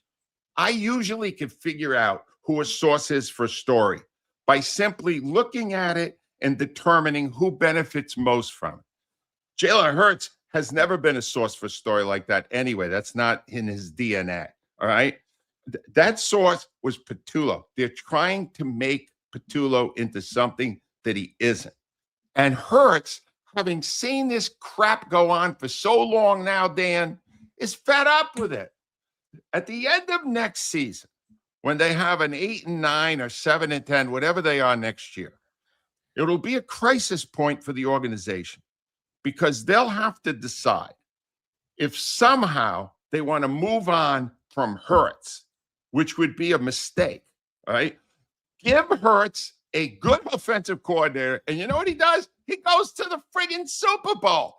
It's a matter of record. It's not an opinion. He had 2 good offensive coordinators, Steichen and Moore, and he went to the Super Bowl both times, and he won with Moore. Give him a good one, he'll do it. You didn't give him a good one, and now he's had enough. So at the end of the year, it's either him or him. It's either Hurts or Sirianni, and then it'll be fascinating. It really will. Do you think the Super Bowl window's closed? Yes. This year, yes. They can't. This is not a Super Bowl team. You think it is? No way. You think your Super Bowl team? They're 7-10. Yeah. They got an offensive line with holes everywhere, and they're going to try to fill them with rookies. That never works. And they've got somebody other than Jeff Stoutland coaching them. That's a step down, no matter who it is. Stoutland's the best in the business. You've already taken a weak spot and make it weaker. Then you look at their offense, and you're taking away A.J. freaking Brown, the one guy you could count on for big plays and big moments, because he's got a little quirky personality, and we don't want to have to deal with that. So let's let that go, and then we'll be great. Then everything will be fantastic. They're heading right for, it's like the Titanic, like they're half a mile away from the iceberg. It's coming. But here's the thing. With that story, you weren't sure the boat was going down. You know the boat's going down, and you know this is going down. And I'm completely with you here on this. So Howie... By the way, we're the only 2 people in the Philadelphia media. I know that. No one is saying this. No. They'll be on board around Halloween. Yeah. Or maybe after September. The month of September, maybe they'll be on when they see this thing not getting out. Can Howie do anything to turn this boat around or turn it away from the iceberg? He's got 9 picks. So he'll package some and do some moving, and he'll probably get some pretty good players. He's done it. He's been very good at it the last few years. He always gets you somebody, but the ship is sinking, and they can't plug all the holes up. There's too many now. They've let too many of these things happen at once. You can't have a bad offensive line. You can't have not enough offensive targets. You can't have a defense where in the past 2 years, you've lost 8 of your starters. And even this past year, the leadership of Reed Blankenship, who was the captain of the defense, N'Kobe Dean, who made so many great plays when he was healthy. You're losing those people. You're losing Jalen Phillips, who was the best acquisition Howie had in the past couple of years, and he's gone. No, how is that possible? You're asking Vic Fangio to walk on water You're asking Howie Roseman to pull 3 more rabbits out of his hat. It's not Dan. It comes a point where you can't plug all the holes, and that's where they are right now. And that draft, look, maybe he'll do something we can't see. Maybe he'll find some great receiver that he puts in there instead of A.J. Brown, and he works a trade. And maybe that'll change our position. But right now, they're not close to where they were 2 years ago. Not close.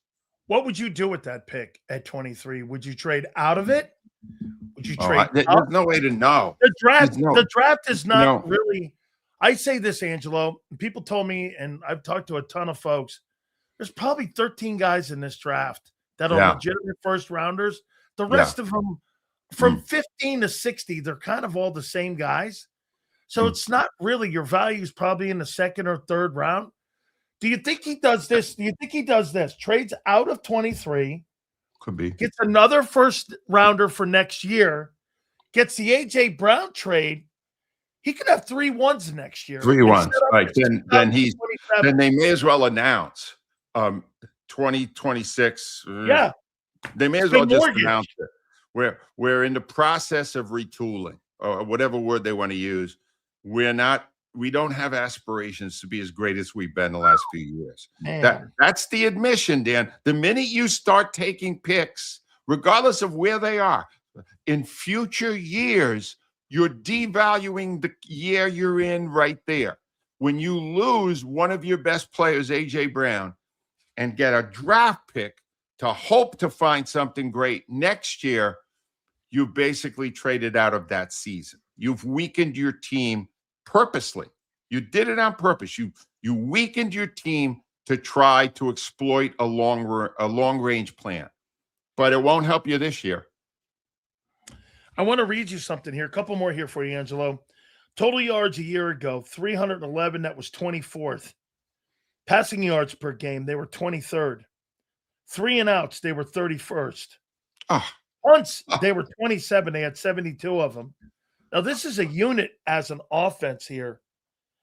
Who do you put that on? Petula. The one that jumps out at you is 31st on 3 and outs. And I swear, when I look back on the season, all I remember them doing is he's rolling around, throws it out of bounds, comes off the field. They didn't get the first down.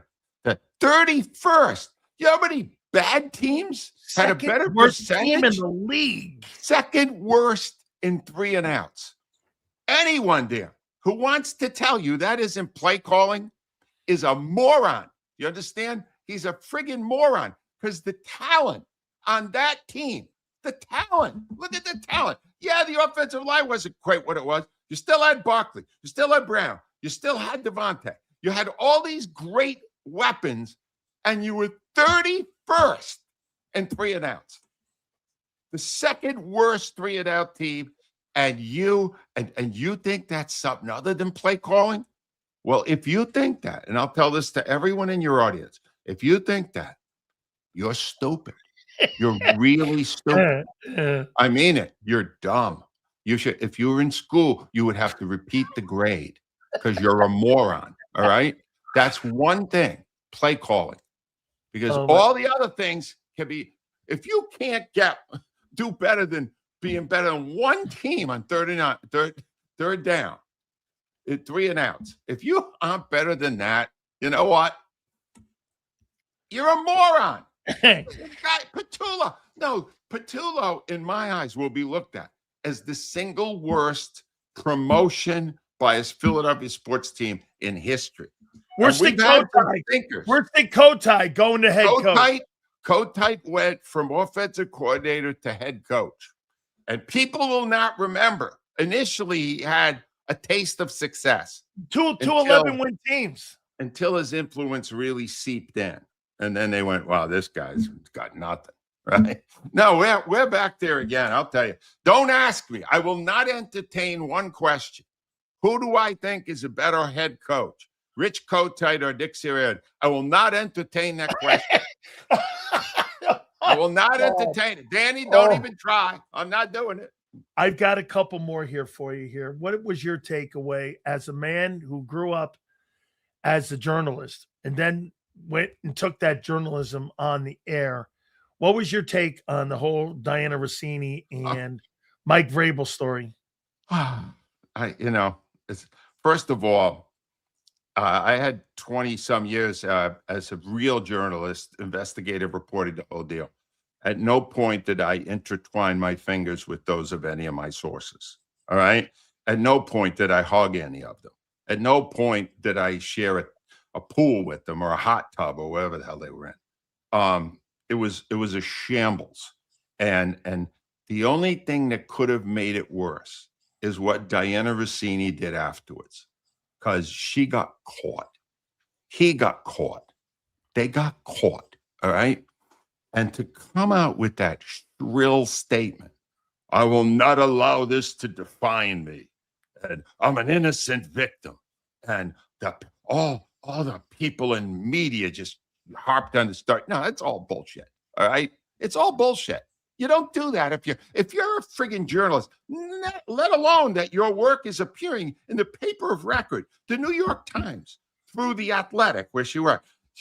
If you are doing that, you are not a freaking journalist. You understand that? You don't trade affection for stories. And that was affection. There's no way you can polish that turd. It's right out there. So do me a favor, Diana. Stop copying an attitude like you're a victim. You stepped way over the line of journalism and you got what you deserve. I can't imagine anyone would hire that woman based on that. Yeah, but wait. WIP named her their number one insider. Before, though, right? Yeah, before. Yeah. Before they found out, before she said she got caught. I would have had a ceremony to take it away from her publicly on the air and say, I can't believe this, but it happened. Angelo, I had a rule. I had Joy Taylor. Believe it or not, she was my producer. We had a rule. My wife, who was my producer for 20 years.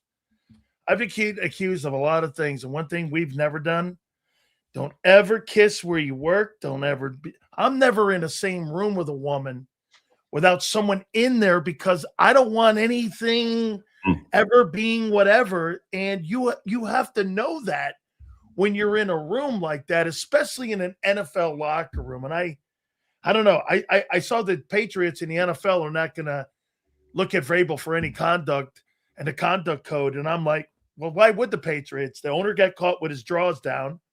You had a murderer on the team. I mean, not that the Patriots are known for character people up there. I mean, so again, I get it here. All right. My last two ones here. I want to start with the Philadelphia 76ers. I watched a little bit of that thing, and I almost started throwing up again on the process. Yeah. So, again, I mean, will they ever win with Josh Harris? The Philadelphia. Oh God, no one will win without Josh. He's now had. I did the math on it for my post today. He's had 29 shots at a championship with 3 different teams in 3 different sports. You know, the Devils, the Commanders, and these other guys. And here's the thing: he hasn't even gotten a sniff. Right?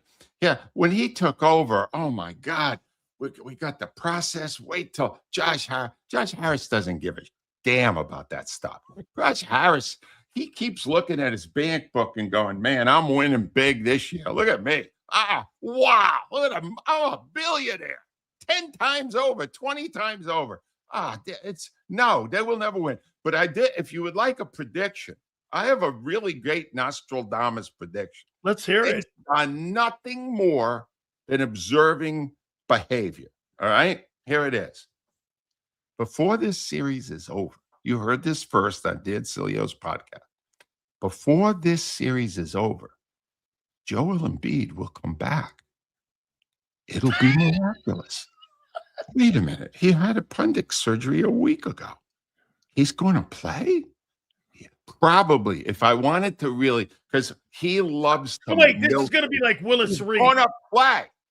Embiid will return probably for the first game in Philly. The first home game here, they'll be down 0-2 for sure. So they'll pull a Willis Reed on us here. Yeah, kind of a Willis Reed. And even though, like, I don't think you limp when you get an appendix surgery, he'll limp. He'll pick a leg. and he'll limp and milk that drama until it's done. And then they'll lose. They'll probably win one game. And people go, oh my God, Embiid, he's greater than ever. Oh, I knew we were right with the process. Then they'll lose the series. This is what he does, Dan. If there's any way he can take that moment and make it about himself and add some drama to it, he will do it. No one's reporting this. And I'm not reporting it because what the hell do I know? But based on watching behavior, Embiid will return, but the Sixers will still lose decisively. I have to go to your favorite baseball team, your Philadelphia Phillies. 8-13 now, huh? 8-13? 8-13. 8-13. With the greatness of Rob Thompson leading them. Here's the thing, all right? I made the mistake of watching a little bit of last night, and I watched this kid. They got Painter. This kid's talented. Andrew Painter has a really good arm.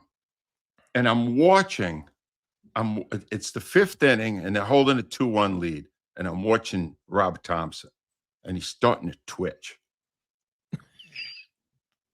It's like, the kid's over 70 pitches, and Thompson's he's getting an oxygen like mask. Tourette's. Guy's starting to get Tourette's. Oh, he's just no. It's not like he's like getting nervous. He's tensing up in the moment, and then the first two guys get on, and here he comes, Tin Mesa. Do you know we're doing cartwheels? The Braves in their dugout are going, are you kidding me? They're taking this kid out, 84 pitches, to put in a journeyman left-hander who can't get anybody out. Let's see how that goes. Boom. Lead's gone, game's gone. Again, because I undaunted, I checked all the media today, see if anybody was going to criticize Thompson for another stupid decision.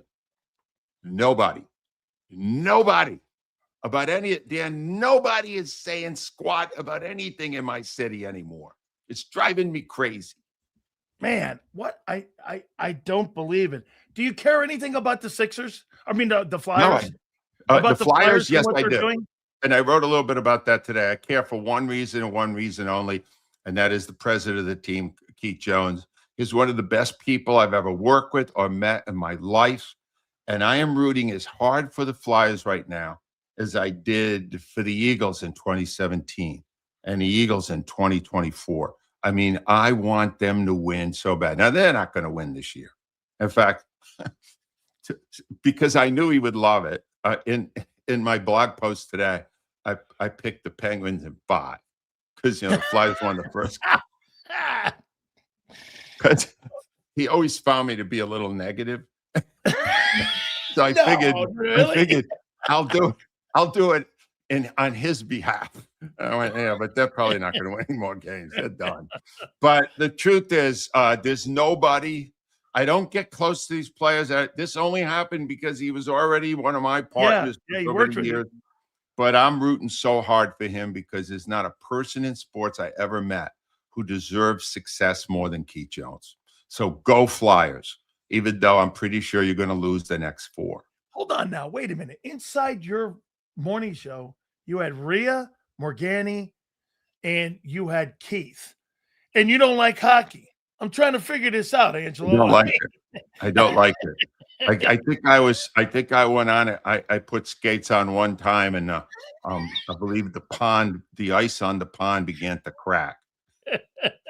And I realized somewhere in Rhode Island, I don't belong Cataldi Pond. I was never a hockey guy, but I'm a Keith Jones guy. Go Jonesy! Okay, wait, Rob Thompson or Nick? If you had to give Nick goes. I have to get rid of one. Yeah. All right, I'm warm up the car. Nick. I gotta get Nick out of here. Nick's even a bigger fraud than Thompson. Nick's bad. Make sure you guys check this out. This picture here of that wasn't mine, by the way. I just stole it off the internet. Somebody had done that, making Howie Roseman Howie Potter. I just stole that. That is not my ingenuity. I just stole it and dragged it and put it on. God, that's so awesome here. Howie needs more draft magic to Yes, he keep does. that Super Bowl window open. My friend Angelo, thank you so much, my friend. Thank You are you, so Dan. missed in your city. Nobody is covering the sports the way we do, and I'm with you. I see 7 wins at most coming up. Wow. I got 7 wins. 7. I think I need a couple of weeks off. That's too negative for me, Dan. I got to recover from this. See you, buddy. You got it, Angelo. Thank you, my friend. I got 7 wins. Oof. 7 wins. Hold on here. We may get Big Z sooner because I don't see Cobb getting back with me yet. So if Cobb doesn't get back, and if Cobb doesn't get back, Big Z, you're up to the plate at 4:30. Yes, sir.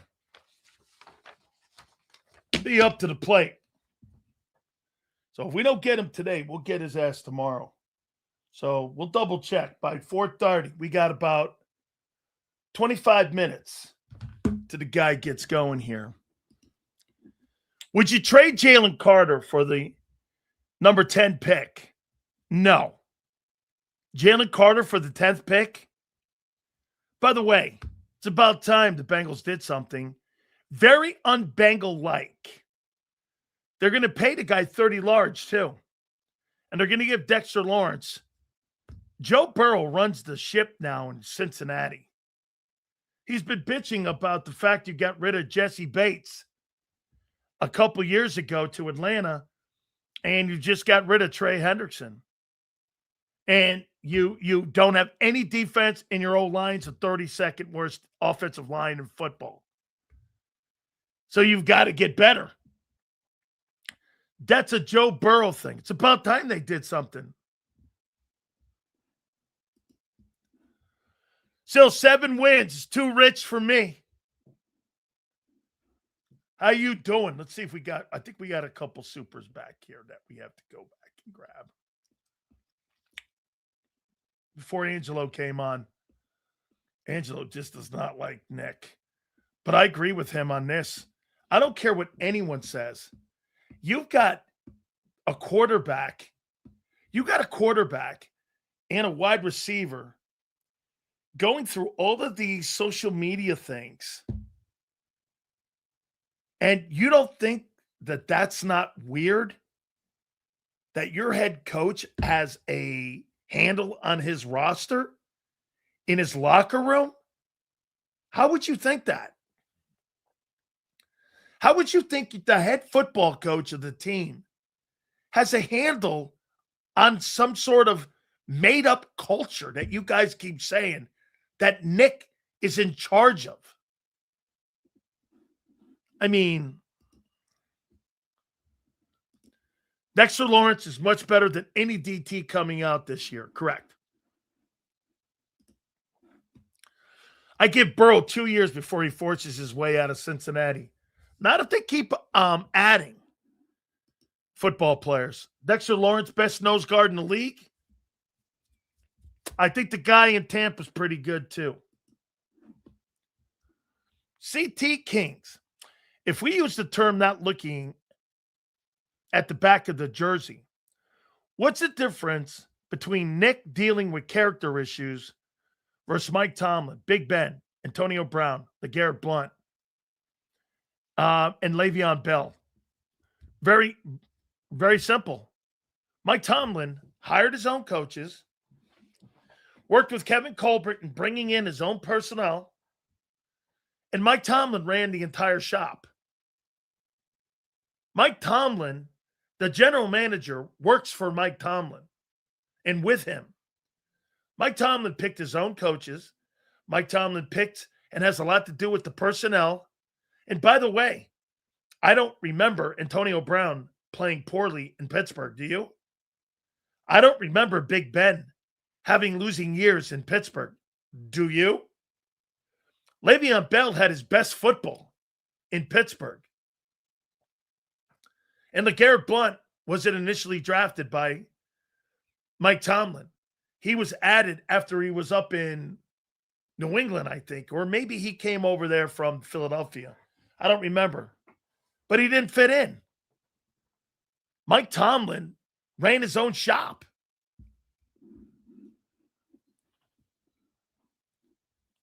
Get this. Hold on. Where was that? Mike Tomlin did not build the team that won the Super Bowl.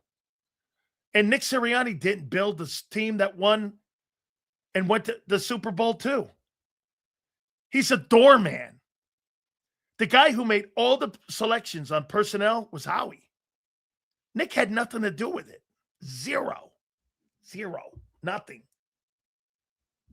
That's not the case in Pittsburgh. Zero. You imagine this? You have no say. No say. Okay? In the personnel you bring on your team. Tom Brady wants Burrow in Vegas. And so does the NFL streaming services company. Hey, I'll tell you what, Tom. You know how to get better if you're Cincinnati and you want to get cheaper? You get that first pick and you send Joe Burrow and a couple first rounders. You get a couple first rounders from Vegas and you send Max Crosby to them and you get yourself a decent QB. You don't have to have a $55 million quarterback to win a Super Bowl. Look at the last two quarterbacks. Look at Cowher's coaching tree and who made it outside the organization. Then compare it to Tomlin's night and day. What does coaching tree have to do with anything? Look at Bill Belichick's coaching tree. Look at Jimmy Johnson's coaching tree. Look at Bill Walsh's coaching tree. How many of those guys went on to superstar success? Mike Holmgren? Okay. Who else?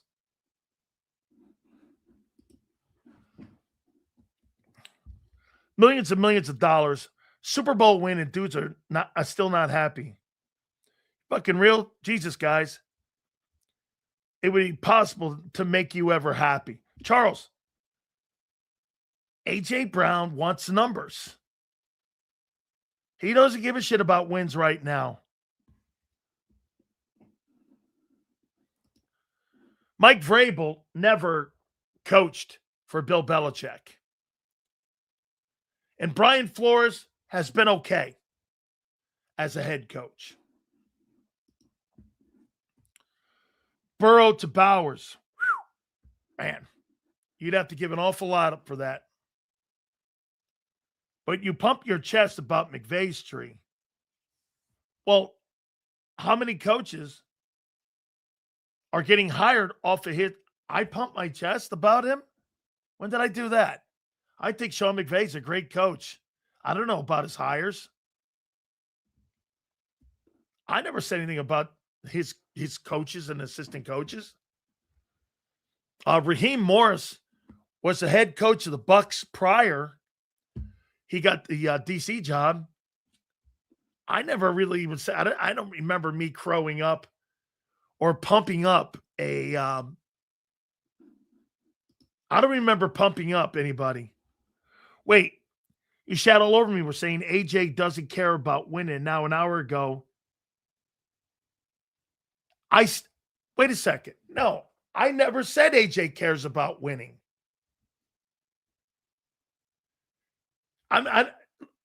Dude, you changed the room. I never tell you. Players don't give a shit about winning because it has no bearing on their paychecks or if they go to Hall of Fame. You're hoping you're on a good team. End of fucking story. What in God's name do you need to know any more than that? It's the ultimate team sport. Players are paid on their accomplishments, not wins. Every time you bring Jalen Hurts' winning up, it's irrelevant. That's why they're moving off him.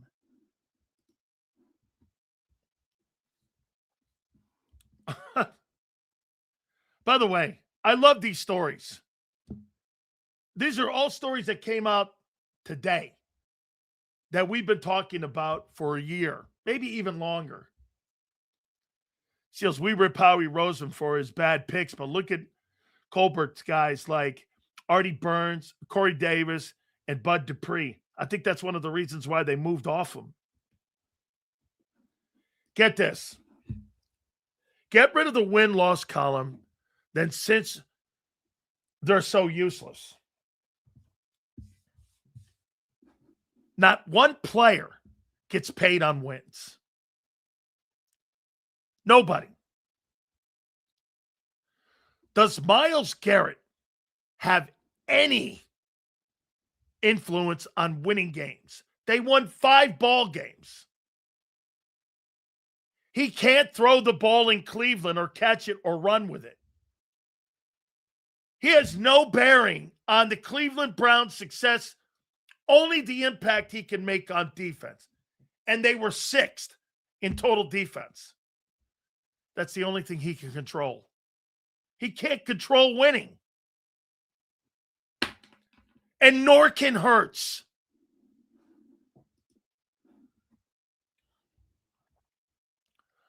There's not a way for somebody to sell me on a coach who didn't have to worry about job security for almost 20 years. Winning doesn't matter like it used to. The new sports world is ass because there's so much more money. Let me ask you this.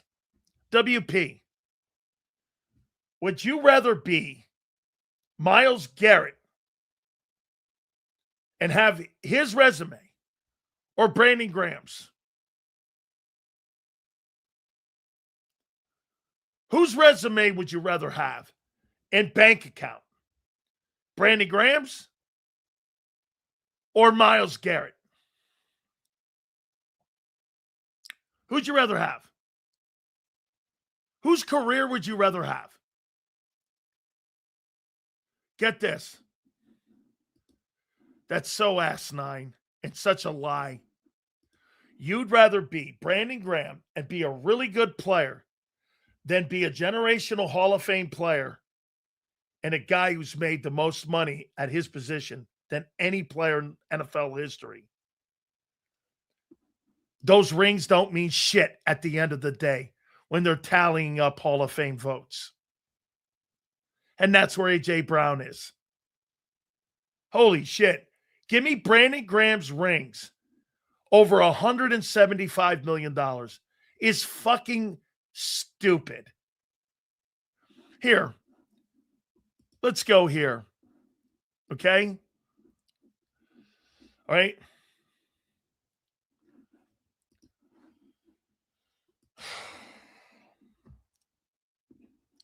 Yeah, they don't want to hear it.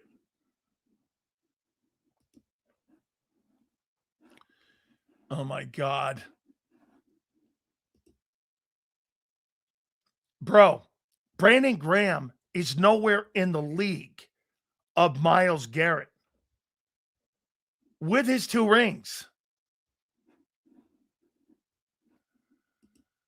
You take 2 rings and his career over Garrett's, who's getting a yellow jacket and probably going to be a unanimous pick for the Pro Football Hall of Fame.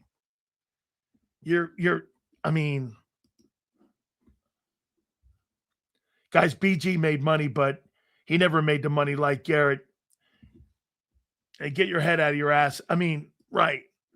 Dude, it's great to win Super Bowls if you're lucky enough to be on a winning team. Most of the guys aren't. So what you're saying, stupid. So Tom Brady should throw his 7 Super Bowl rings in the trash because they don't mean anything. Listen, that's not what I'm saying. He was with a Hall of Fame coach and in a Hall of Fame organization. If Tom Brady is with the Jets He never fucking wins. Tom Brady's not winning a Super Bowl with the Jets. Tom Brady's not winning a Super Bowl in Cleveland because everyone's in the way. Bob Kraft went to Super Bowls before Tom Brady got there. He had the team in the Super. This is now 11 Super Bowls that Bob Kraft has guided his Patriots to. It's the preeminent franchise. Ugh. All right. We're going to switch gears. We just had Angelo Cataldi on. And I can't wait. By the way, before we get to JAKIB, when's it enough money? Sales, give me the rings and $50 million over $175 million, like you said. Ultimate team game. I want my team to be known as the best. Just my opinion. Cody, that's the best of both worlds. Being in a great organization and getting a chance to win Super Bowls. Most of the time and all the time, players are paid on their accomplishments and their abilities. That's what the draft is all about. All right. So it's now coming out that the Philadelphia Eagles and the New England Patriots, there's now a rumor out there, and we've been telling you this, that the deal is already done. It's in place. Now, if somebody comes parachuting in, right now it looks like a conditional 2 and 3, which means this. If A.J. Brown plays over 75% of the plays this coming 26 season for the Patriots, and he gets over $1,000, that's 61 yards a game, that will turn into a first-round pick, which would mean the Eagles would get a 1 and potentially 2 ones in next year's 2027 draft. And so without further ado, I couldn't wait to talk to our friend from Fox 29, former Eagle himself, our friend JAKIB. He's out here on the program. How you doing? Can't hear you. You can't hear us. What's going on? Let's see what we could do here. We can hear him. Huh.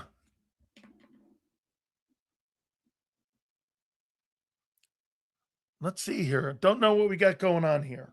So let's get, I don't know what we got going on here. Let's see here. Stand by calling him. All right. We'll continue more of our conversation. Zander's going to call you, JAKIB. If I was the Patriots, I would sit him the last game of the season just to piss off the Eagles.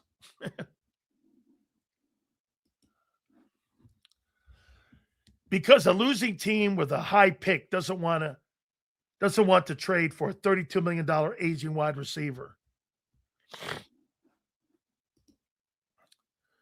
Bob Kraft is a great owner. He is. Lurie promised him that when they talked mid-season, that could be too. That could be. Lurie told him to shut up and we'll trade you where you want to go. Absolutely. Calling it now. Josh Allen, Dak, Dakota Prescott will be in the Super Bowl this year.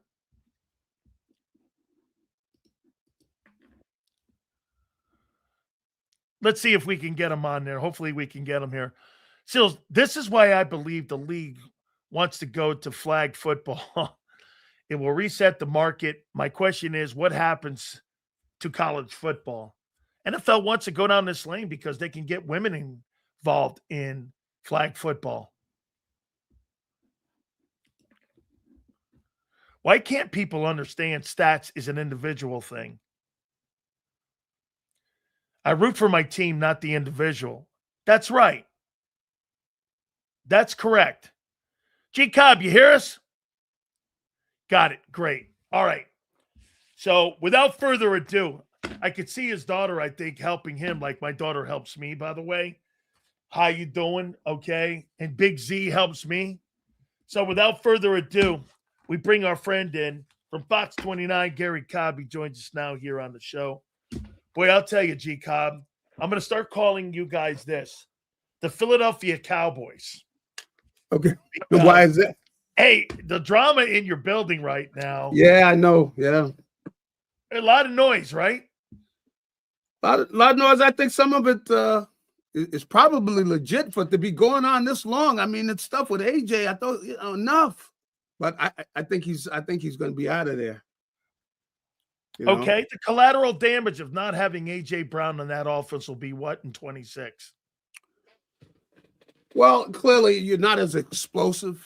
I think that they're planning on changing the offense to a degree anyway. You're going to have the tight ends more involved with. I think with what you see with like San Francisco and LA, where they utilize the tight ends, the block and everything, so to get them involved, and the running game, and of course, a lot of it is dependent on the quarterback making the right adjustments.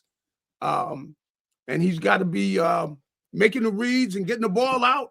That's what it's going to be. So it's really an offense that I don't know how much freedom they're going to give him, where calling plays at the line of scrimmage with everything. But the offense, it's an offense that you run the ball, but you really have the tight ends more involved than they were. Let's say where you don't have 2 and 3 tight ends, you have in there on a play, and of course, you're going to be getting the ball to your wide receivers, but that the offense is going to change from week to week in different ways depending on what the defense does, and they really do a good job of attacking the weaknesses of the defense.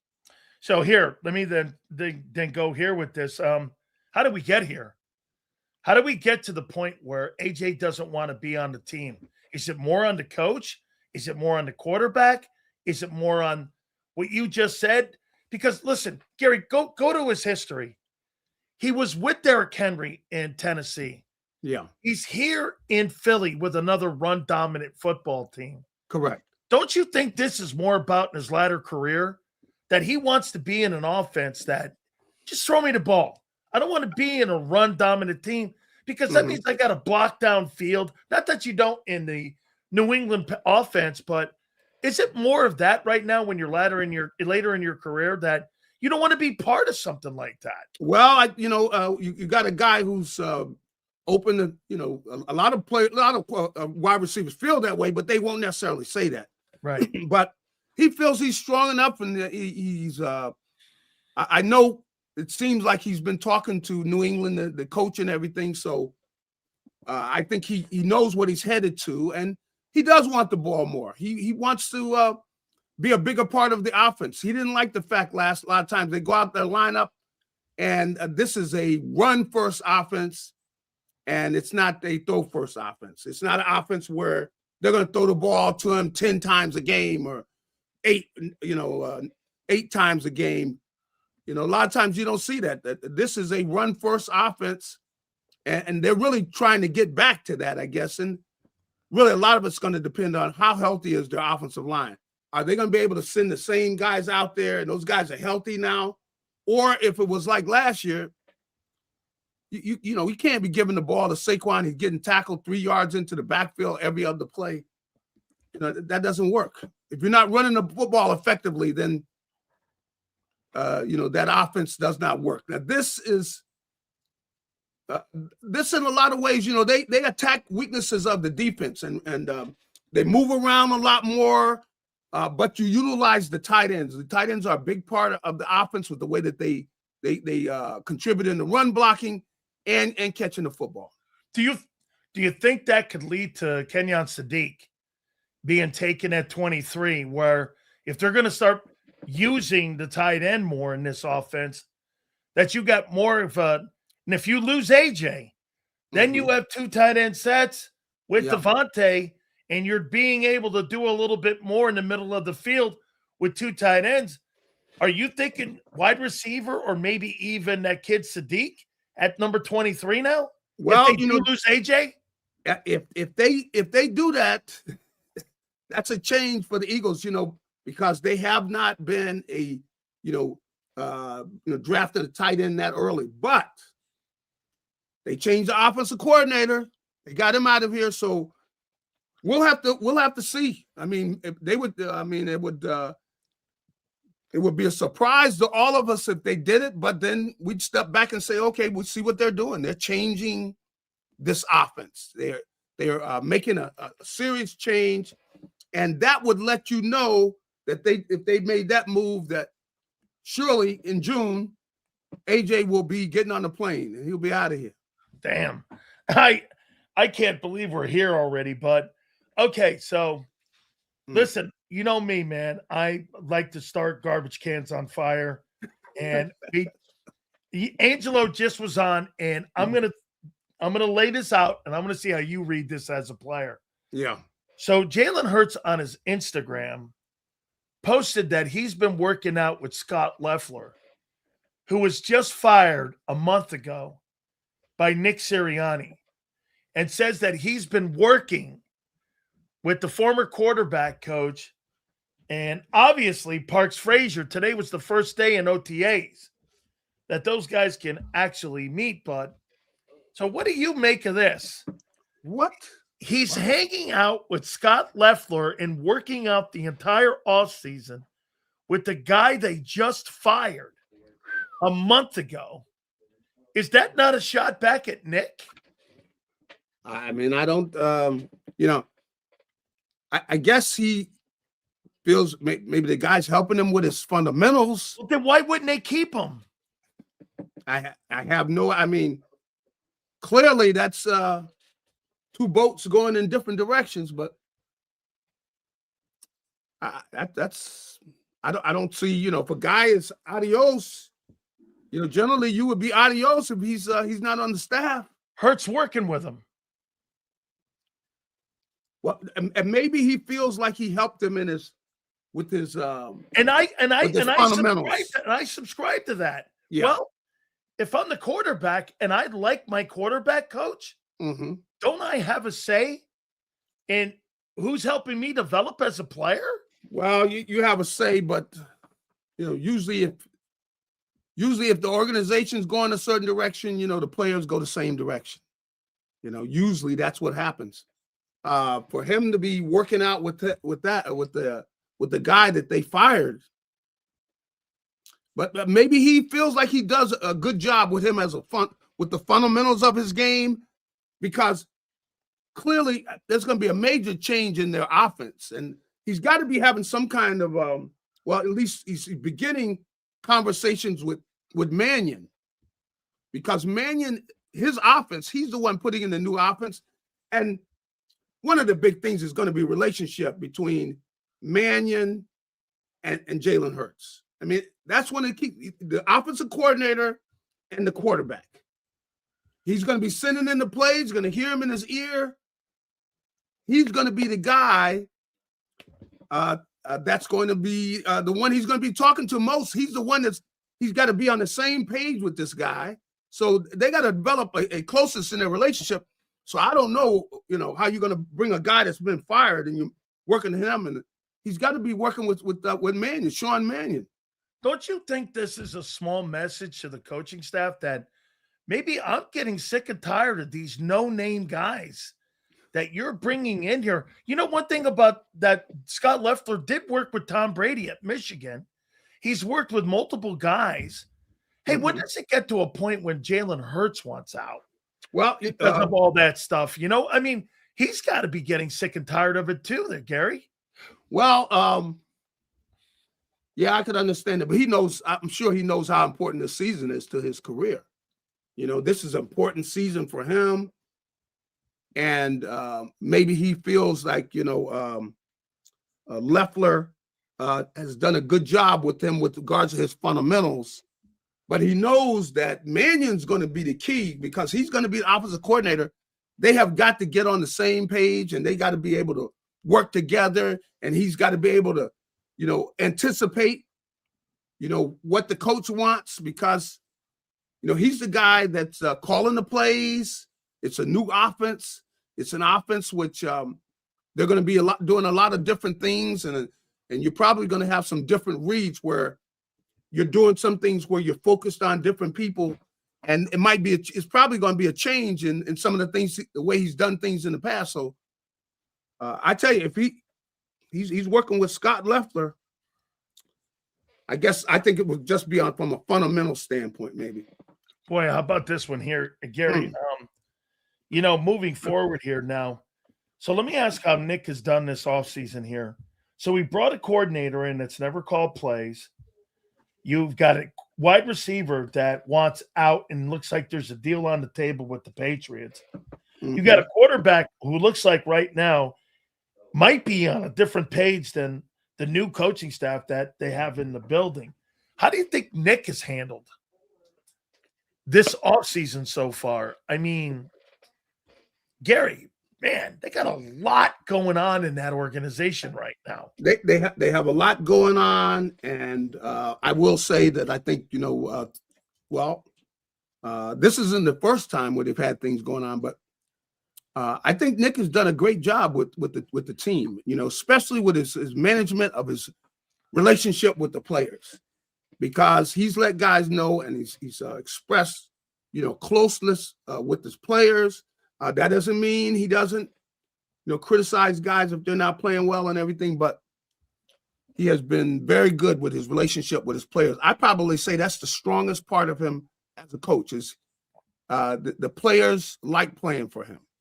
And he expresses when a guy's doing well, and that he's with his players, and that when they do well, he's very open about expressing how important it is that these guys did their job, and that's the reason they're winning. That's been the key to their winning, has been the play of the players, and so he has a close relationship, and I think he does a good job with that.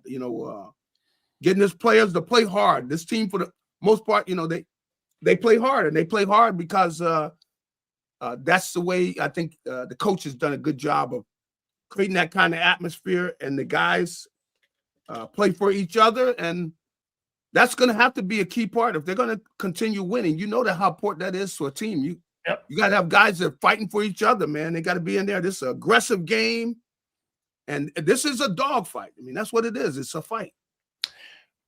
Where are you going in the draft on Thursday? 4 days to the NFL draft, man. We're here already. I mean, wow. I mean, do you think you sit there? Do you package something up? I mean, maybe you make a trade for a player. I don't know, like they did for AJ back in the day on draft day. I mean, what do you think the most likely thing Howie does there on Thursday night? Well, they've always addressed the lines first. Now if they did the thing with a tight end, if they went ahead and made a move for a tight end, it would be a surprise. But that would mean, I tell you, that's what it would mean to me is those guys on the line are healthier than we thought they were. Okay. That's what I would think, because I could see them, addressing needs on the offensive line. That's what I expect. But if they were to all of a sudden come out and they're talking about the tight end position, and then clearly they're saying they're changing some things, because, and then I feel like they feel better about the offensive line, which would be great news, because I think that's going to still be one of the keys to the season is how healthy is the offensive line? Because if they can run the ball, whatever passing attack they're going to run is going to be more effective because they can run the ball. And now that's also going to mean that takes pressure off the defense. If the Eagles can run the ball, so that would be a key part of it if they were to draft a tight end in the first round. But I think they're going to draft offensive line because I think that they're getting ready for retirement. Of Lane. They're getting ready for Lane to say, I see Lane's over getting married and everything. So, he's ready, I guess, ready to retire. I'd see, looks like he's in great shape. I know how hard he works out. So he's ready. But I don't know how much longer he can play. And sometimes, when the body starts breaking down, you see how many injuries he's had for the last couple of years. The Eagles are looking at it. He's looking at it. They clearly, his body's telling him, getting near the end of the road. So I think they'll draft one of those tackles, and they got some guys that are highly regarded, so I expect them to draft a tackle, and then I expect them to address the need for a pass rusher in the second round. So you go O-line edge. Yeah, that's what I'd say. O-line edge, tackle probably. Even though this kid from Penn State, who is real ornery. Some people, they feel like that he might be the best offensive lineman in the draft. Is the kid, the guard from Penn State, Vega, Ione. So I know they like that kind of attitude he brings out. He gets after it. But the tackles, I think that they'll end up getting one of those tackles, and then they'll go to edge rusher, and then they'll start really just looking who's the best player there on the board. Not that they won't do it in the first two rounds, but I think that you're going to see them go around and start addressing different needs and people they feel good about and everything. And that'll be what if a quarterback's there at the third round? I don't know that I see a quarterback going that high with them. How about Nussmeier? Now, or the kid from Penn State, Alec Alar. I could see them drafting that. I think they'll draft a quarterback. I could see them doing that. Yeah, if they draft the quarterback in the third round, that'll be news. Well, if they draft, they could. I mean, I would be surprised if they do it, because if they're going to draft one in the third round, then I figure, well, they'll get them in the second. They get somebody even that they like even better. If that would say something. Yeah, that definitely would say something, and it'll be interesting, and we'll see what happens. But I could see the whole quarterback thing, getting involved somehow. Playing into it. I could see that happening, because are you more concerned? They value it. Are you more concerned about Hurts this year or Barkley this year?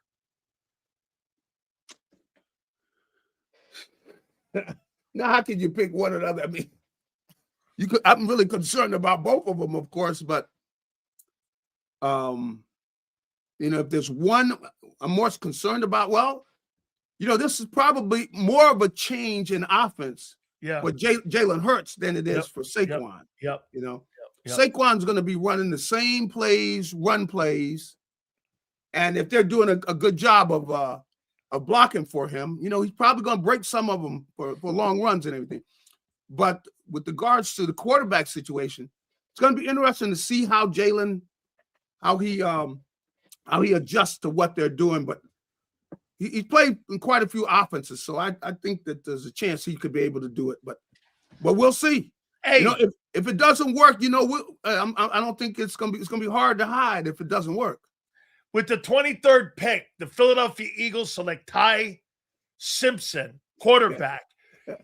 Alabama, man, that would shake it all up. And if there was anybody that would be clapping, going like, wait a minute, who's that guy over there? Hey, I just like content for my show, man. Yeah, I tell you. That's all I'm talking about. That would be if they felt that way about him, I mean, I don't think it's out of the place if they felt that way. I mean, if they felt they were that high on him, on Simpson, if they were that high on him, I could see where they would do that. I mean, they expressed that, they always want to add quarterback talent, even in years where they're all set, because they know if you got good quarterbacks, you can always trade them, because everybody's looking for good quarterbacks. And see, that's where they could do something this year in a trade. Yeah, with Tanner McKee. Somewhere early, when somebody's got their eye on him, they say, okay, Fine. Give us a second round pick. You know, give us a third round pick.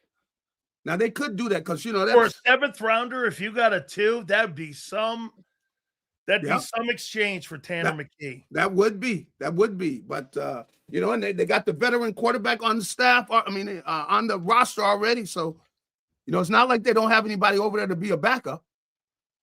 He's already there. So, in fact, I think that I think they expect somebody to be interested in him. All right, last one here for you. AJ Brown, has he been the greatest receiver? If he never plays another down, you've been here for them all. Has he been in the Super Bowl era, in your opinion, the greatest wide receiver in Eagle history? That includes your boy Mike Quick. I know. Wow. I mean, his numbers have been good, but you could say that. I think you can make an argument for him. But it would be a good argument. I think you got a couple of guys that come in there. You argue, but he could make that claim, because he's had good years here that he's been here, and he's helped them go to 2 Super Bowls. And I'm thinking about it. How many guys have helped them go to 2 Super Bowls? Wide receivers. That hasn't happened that much. Dexter Jackson, T.O., Mike Quick, probably Carmichael. Yeah.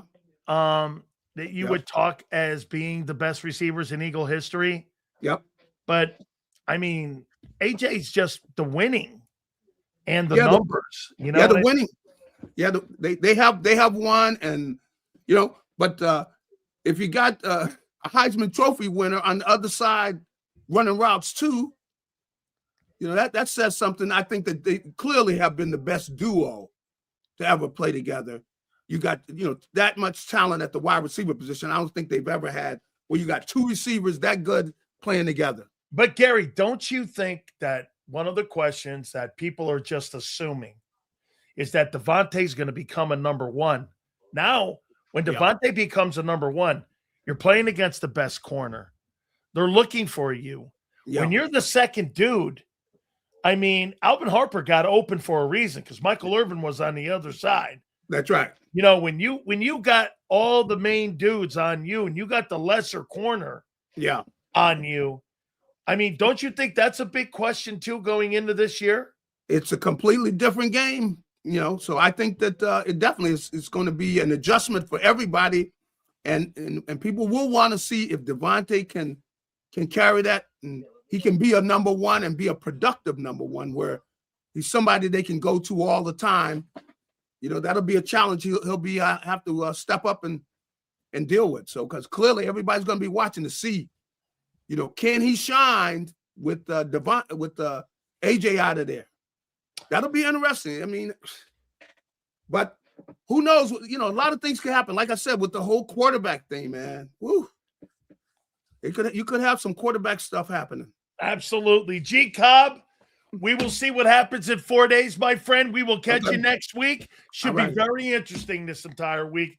Thank you so much, G Cobb. Hey, take it easy. You got it, man. That's my friend, Gary Cobb. So look at Fishing Maniac. I don't know. Well, can you imagine Fishing Maniac sitting there out there in Chesapeake Bay going, I don't know, should I drop my line here? I don't know, should I drop my line here? I don't know. Should I drop my line here? I don't know. Should I drop my line over near Big Sills? I don't know. Should I drop? Give me a break there, guy. Holy shit. I don't know. Should I drop my line here? Should I drop my line here? Oy vey. Give me a break. Yeah, ridiculous. Smitty being a 1. Hey, Z. Anytime you're ready, because I got shit here for Zander too. Here, how you doing? So we had Angelo and G Cobb on. So anytime Big Z's ready to rock and roll, we're gonna do it here with him. Okay. Let's see here. Watch the Flyers win 2 cups. Cobb, I don't know. And NJ Fishing Maniac. Should I drop my line here or my anchor here? Should I go over here or over there? Should I go for flounder or should I go for sea bass? What the hell should I look for? Give me a break. Hey, AJ Owens. Do you know? Hey, do you know how right we were from day one when we called him AJ Owens? You guys used to get mad at me for that.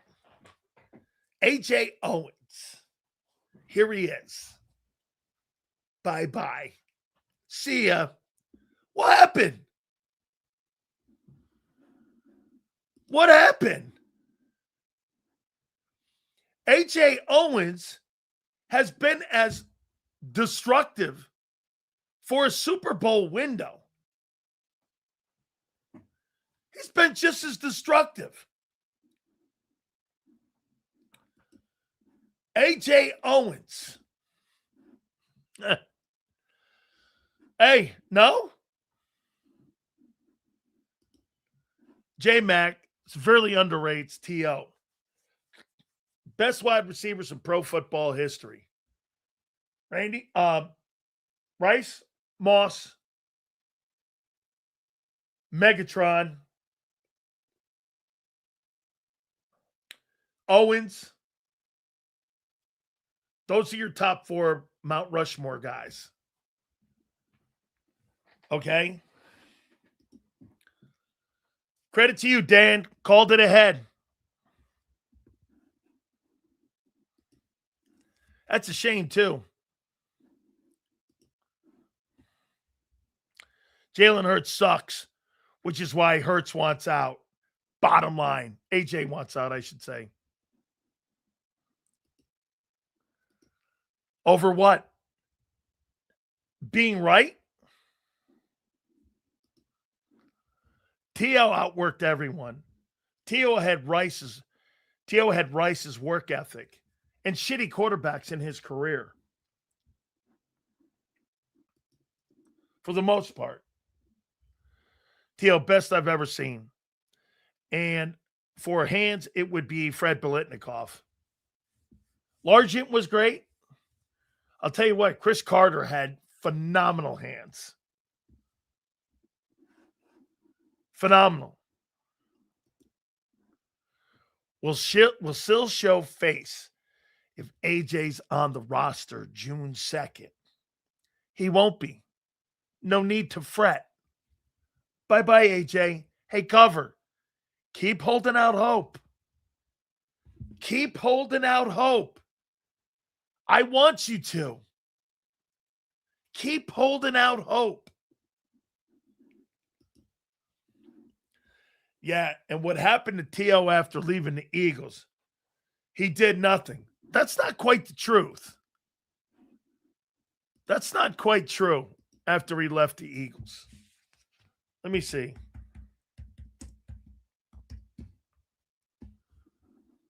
I thought he went to Dallas and had some pretty good years there. Yeah. This is what this guy just said. He left Philly after the 763-yard season. By the way, he had 763 yards in 7 games. He was averaging 100 yards a game. And then he left and went to Dallas and had 1180, 1355, and 1100. So don't tell me he didn't do anything. He had 3 consecutive 1,000-yard seasons. And 1 year we had 13 TDs in Dallas. He had 38. He had 38 touchdowns in 3 years in Dallas. That's nothing. Come on now, kid. Sills will say I never did that. I was just repeating what was reported. No, I've been saying since day one, Patriots, tee it up. Tee it up, baby. Grand Slam day. Shit. Oh, by the way, I could just hear it in my ear. Sills. You. We're right. AJ Owens. Hurts a stiff, caboose, boost. Holy shit. Man. Hold on. I gotta rub something here. Hang on here. Let me rub this. Nostradamus Sills. What will happen next? Kenyon Sadiq.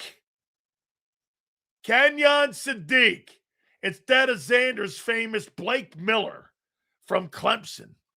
I'm going Kenyon Sadiq. Even the old man texted me today. Sills, what's up? You had this thing about 9 weeks ago. All right. Hold on for a second. I got to do this. Because I got takes here now. I got to put this in the Book of Sills. You know the Book of Eli? I've got the Book of Sills, and I'm keeping receipts on all you. Gonna put this in here. This goes in the JMac file. Without further ado, we bring our friend from Birds 365, who was actually doing a little bit of back and forth with Jeff Kerr today. I like that kid, Jeff Kerr, by the way, in his work. He joins us now. Big Z joins us now here on the program on this Football Monday. How in God's name are you doing on a Big Sills Monday? On a Big Sills, on a Big Sills Super Bowl Monday, folks. Whenever you see drama in Eagle Land, just know that Sileo is somewhere smiling, as he is right here on the show. I'm doing good, brother. I hope you had a good weekend. Plenty to talk about on today's segment. Absolutely, dude. Well, let me start with something that's 4 days away first. Before we get into all the drama, with all the drama that is going around the team right now, are you still sold it's an O-lineman, not a receiver, now at 23? I mean, I'm not sold completely because of where they are, but I still would – I would lean offensive lineman. I mean, I think you're going to have the same issue if you draft Kenyon Sadiq. You couldn't get AJ the ball. You're struggling to get playmakers the ball. It's not the offense that they run to get a bunch of playmakers involved. So I'd go offensive lineman and start to secure the most important unit on the offense.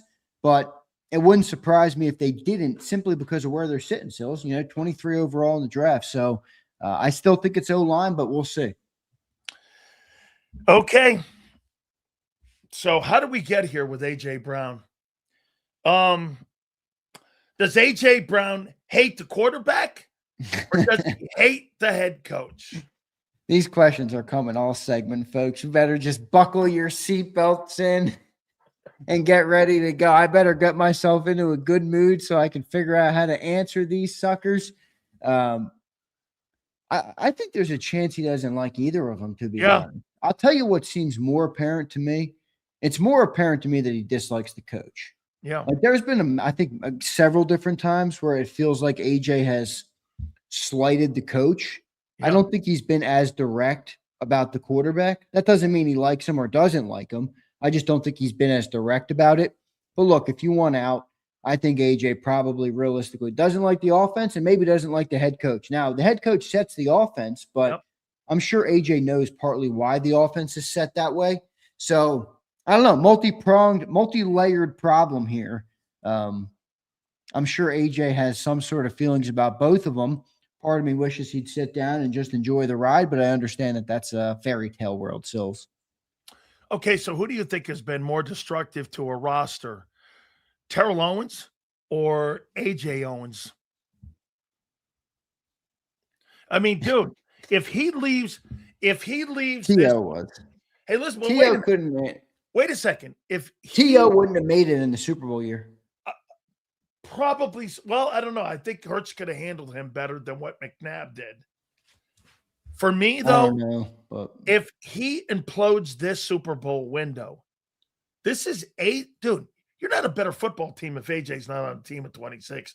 We all agree with that, right? Oh, 100%. That's a no-brainer. I mean, how many times have I said that this summer? You I mean, have. I've said that. Yeah, I've said that over and over again. There's no way you're a better football team. But at the end of the day, you can also make an argument you might only get marginally worse because they don't use that area of the field that much. You know, like that's not that area of the team that much. You know, if they were the Bengals and you get rid of Jamar Chase, you're like, dude, you guys are cooked. I mean, your only chance at winning games is how you move the ball through the air. You're the Philadelphia Eagles. You rely on the offensive line. You rely on the running game. You even rely on Jalen Hurts' playmaking ability. You rely on Dallas Goedert. They rely on a lot of different things, and passing is not the top of it. So, and it hasn't been for a couple of years. So, you could make an argument as well that it's not going to hurt as much as you would think, but it's 100% they're not going to be as good of a team. Okay, so I here's the next nugget. So I get up this morning and somebody sends me a picture of Jalen Hurts, and I'm like, oh, who's the new Eagle coach? No, Sills. That's Scott Leffler, the former quarterback coach, and he's been working with him. I go, the guy that was just fired a month ago? And he goes, yeah, that guy. And I'm like, so wait a minute. Hurts is working out with a guy based on last year's offensive system, and he's working with him in his fundamentals. That guy, and Jalen likes him. Well, if Jalen liked him so much, Zander, why did they keep him? Doesn't the quarterback have any say in guys he likes to work with? Look, this is a weird one, dude. I mean, you're not even Sills, you're not even talking about I thought that was more of a nugget than the other one with AJ, because that was just rehashed. Yeah, AJ was rehashed. I mean, remember, we're not talking about the offensive coordinator here. We're not even talking about the pass game coordinator. You're talking about the quarterback's coach. I mean, that's the guy that sits in the room with Jalen in that group more than probably anybody else. 24/7 he's with him. So, and Jalen, I mean, I thought it was a clear show of a disconnect. To me, Jalen has always been very intentional with the things he says, with some of the things that he does. So I don't think it's posted without reason. I'll say that. I do think there's a reason Jalen posted it, but I don't know exactly what to make of it. I'll tell you what's becoming a little bit more apparent to me.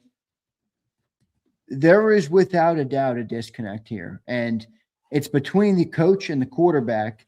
But I think what you're also seeing is people take some sides. Howie Roseman, we tried to figure out what to make of Howie Roseman's comments a week ago, where he gets asked about the Jalen Hurts article and basically avoids the topic to defend the front office. Well, is that a way to say that Howie Roseman's maybe taking Nick Sirianni's side? And then you had the owner previously the night before, endorse the quarterback. Is that the owner saying, boy, you guys better be right because this quarterback's winning a lot for me? I want you to stick with that take you had a week ago where you said, boy, it just seems that the organization has got more vested in Nick right now than they do with Hurts, because it sure looks it, dude. The owner would contradict that, though. Well, he could tell you one thing and do another. Yeah, but he can also make any decision final, no matter what Nick or Howie are thinking or pondering or trying to do for multiple years. Like if the owner believes that Jalen Hurts is more responsible than Nick or Howie believe he is, then the owner could make that problem solved in a second. I mean, the owner could call Howie Roseman right now and say, sign Jalen Hurts, and fix that problem. So to me, that's I don't know if that's the owner showing his allegiance to Jalen. I don't know if I'm thinking too deep into it. Maybe the owner didn't show that at all, but I certainly felt like Howie took a side, and it certainly felt like Jalen took a side here, with this post. Now, Nick is the only one who hasn't really publicly taken a stance on anything, which is not surprising. I mean, he's the head coach. He's probably not going to do that, but I don't know, man. It was a weird thing to post for Jalen Hurts, especially, by the way, Jalen doesn't have a history with Scott Leffler. He's not a cryptic guy like that. Well, no, they don't have a history outside of last year in Philly. Yeah. So with all the problems that the team had, you would think, all right, yeah, Jalen's going to let that quarterback coach go. He probably didn't.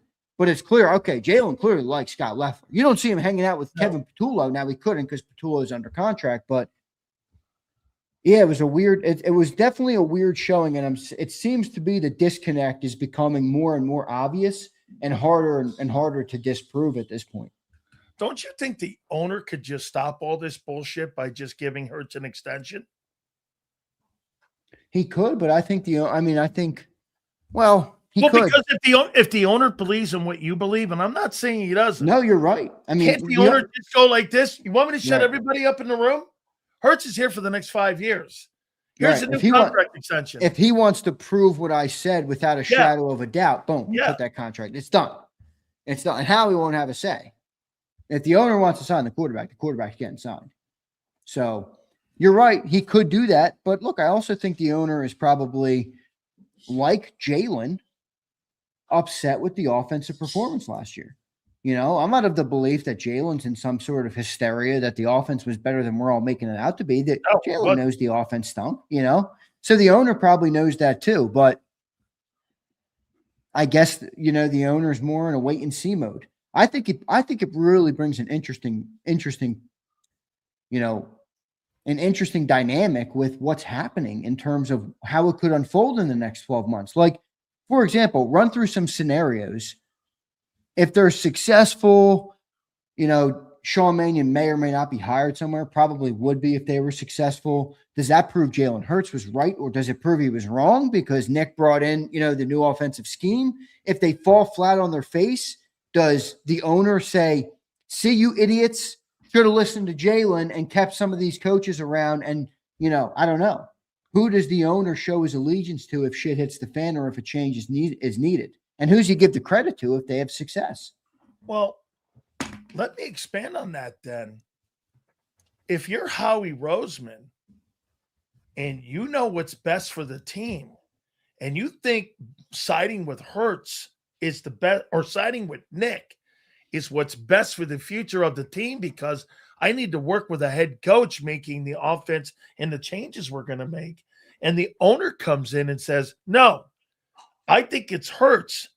Does Howie risk his position and his relationship with the organization if you go against an owner who doesn't like anybody going? Well, listen, if he picks, no, you're right. I get it. But remember, Howie didn't really publicly back Nick either. Eagles ended the Patriots run. Yeah, no, I'm not saying you're off base at all. It ended the Cowboy run. Don't underestimate that. Yeah, but based on your belief, wouldn't you think that it would be the owner's ego then getting in the way? Because you've stated that you think Howie is the most important piece of this puzzle. There's no way he's not. I don't disagree with that. He's been the only constant. Now, here's a question then. Do you think Howie actually backed Nick, or did Howie just back himself? Because if you think about the answer, he didn't really say anything about the coaches. He said the front office doesn't communicate with players like that. Okay, well, to me, the front office is an extension with the coaches too, and what they want. See, do you think Howie sees it like that? Because John has said to me hundreds of times, it's Jeffrey Lurie, it's Howie off one bar, and it's Nick off another bar. Nick and Howie both individually report to the owner. I want to dispute that. So, if you're going to build a company, should you have any say in who you hire to go on the air and behind the scenes, or should you leave that up to somebody else? Yeah, no, I should. But you should have the final say, actually, if you're going to build a company, correct? Yeah, but okay, continue. Okay. You built the whole company. All of a sudden, this guy goes like this. Yeah, but wait a minute. I'm going to do the hiring. You're going to manage the people that I hire for you. Well, see, I view it a little differently. Like what I was trying to, I agree with your premise, but what I was trying to explain is, for example, we'll use a company owner for a second. You have the owner of a company, and he has to hire a chief financial officer, okay, and a chief operations officer. Now, the operations officer reports to the owner, and the financial officer reports to the owner. But The operations manager isn't going to tell the finance guy what to do, and the finance guy is not going to tell the operations guy what to do. That doesn't mean that their data or their work doesn't intersect in some areas. It absolutely does, obviously. You can't run a business without knowing the budget. You can't have a budget without knowing the operations of a business. But they're two different prongs. So is Howie separating himself not only from Jalen, but maybe even separating himself from Nick? Because Sills, I'll also remind you of this. Not only did the owner choose Howie over a previous quarterback, he chose him over a previous coach as well. Okay. All that being said then, okay, and I agree. But when you pick all these players, you manage the cap, you do all the money things and all the great things in evaluating talent. You turn that over to Nick, and Nick fumbles the ball in San Francisco. I'm telling you, dude, for me, okay, I want to have a little bit more say in who that coach is hiring to coach my people I draft. Nick doesn't, I don't think Nick has the autonomy to say dick about the players. Do you think he really has any he say? Doesn't, which is why Howie might be separating on the 53-man roster. Yeah, I think he does when it comes to the end. In other words, Howie assembles, the 60 or whatever it is for everything in the practice squad. I think Nick is able to be like, hey, I need this guy to play this week. We're low on special teams, or I need this guy to play over here. We got to corner her. I think Nick has some ability there, but it's like power within a power structure. He doesn't set the structure up. He just has a couple of little, pieces on the board that he can move. Not overall power, though. He doesn't set the board. Here's what last year's offense was. I think it's a great debate. Total yardage, 311, 24th. Passing, 23rd, 194. They were 31st in 3 and outs. They were the second worst team in football in 3 and outs. They had 72 punts. They were 28th. Who's that on? Yeah, I guess it depends who you ask. I mean, many fans will say it's on Patullo and the coaching staff. I happen to think it's more on the players. Plays versus players? I don't. Jimmy's and Joe's versus X's and O's. I Absolutely. mean, find me a good coach who tells you it's X's and O's versus Jimmy's and Joe's. There's not many of them, but so if you take that into it, then it would be the players. But I think it can be chalked up. The offensive line struggled in the run game early, on first down. They got beat off the ball. Saquon Barkley struggled to make up for the yardage. Struggled to make up for the holes that were once there, no longer being there. They got behind the sticks, and then Sills. What how many times have you talked about the style of the Eagles' offense? What does getting behind the sticks on first down turn the Eagles' offense into? It turns them into the antithesis of what they were. It turns them into a running team. If you're going to be 2nd and 12 and 3rd and 12, well, guess what? By nature, you have to be a passing team. You can't be a running team. If you're 2nd and 6 and 3rd and 2 all year long, well, guess what, dude? You can run the ball on any given down. Okay. So I think that's the biggest fix. But okay, you agree in 2024, the first 4 games. After those first 4 games, they pivoted to running the ball, right? Yeah, absolutely. Okay. Simple. As the crux of their offense. Yep. Correct. How come when after the first 6 games of the year, they couldn't pivot to throwing the ball? Well, yeah, because their skill sets aren't there. That's where it lies. So it was coaching and the players. They couldn't pivot. Like, dude, is that fair? They couldn't pivot. It is. It is. So it brings to light two different solutions here. And certain people are going to agree and disagree vehemently about what the method forward is. Some people out there will think either one works. You either fix the running game and become a running team like you were successful with, or your other solution, and this would be more for people who, think it's all coaching, is that Jalen Hurts is now able to, with a better coaching staff, throw the ball when the running game doesn't work as well. I mean, think about it. Your offense wasn't good. What do you have to fix? Well, if we can't fix the passing game or we struggle to do that, we got to continue to run the ball, or we got to run the ball better and be dominant. If we can't do that and that's gone, and we believe we're going to be successful, that means Jalen Hurts and the offense can be able to throw the ball better, right? I mean, isn't that the only two ways that here to get out of this? Yes. So, I feel like you're going to figure it out pretty quick, but I think the Eagles have a preference on what they want to do. Okay. So here's another one here. I heard you talking to John and Jeff Kerr today. Are you starting to believe that there is some type of plan that it's in its infant stages of the front office starting to question if the quarterback can elevate the offense to being a balanced offense? And you're starting to see that with the hires, with Hurts, even the way he posted that Instagram. Are you starting to see a game plan a little bit on what the front office may be trying to do by distancing themselves a little bit from him and putting him more on an island to see if he can sink or swim? Are you starting to see that a little bit? You are, but I think, I think the front office can't play it straight because the owner could make that all change. In other words, if you get to the end of the year and they fall flat, let's say they have a terrible year this year and they win 7 games like you predicted with Angelo, okay? The owner could say, Howie, do what you have to do. He could also say, blow these coaches out of here. I wanted to fire Nick in 2024. I wanted to fire him after 2023. He's a stiff. I don't want him coaching my team anymore. Get him out of here. Bring in a coach for Jalen Hurts.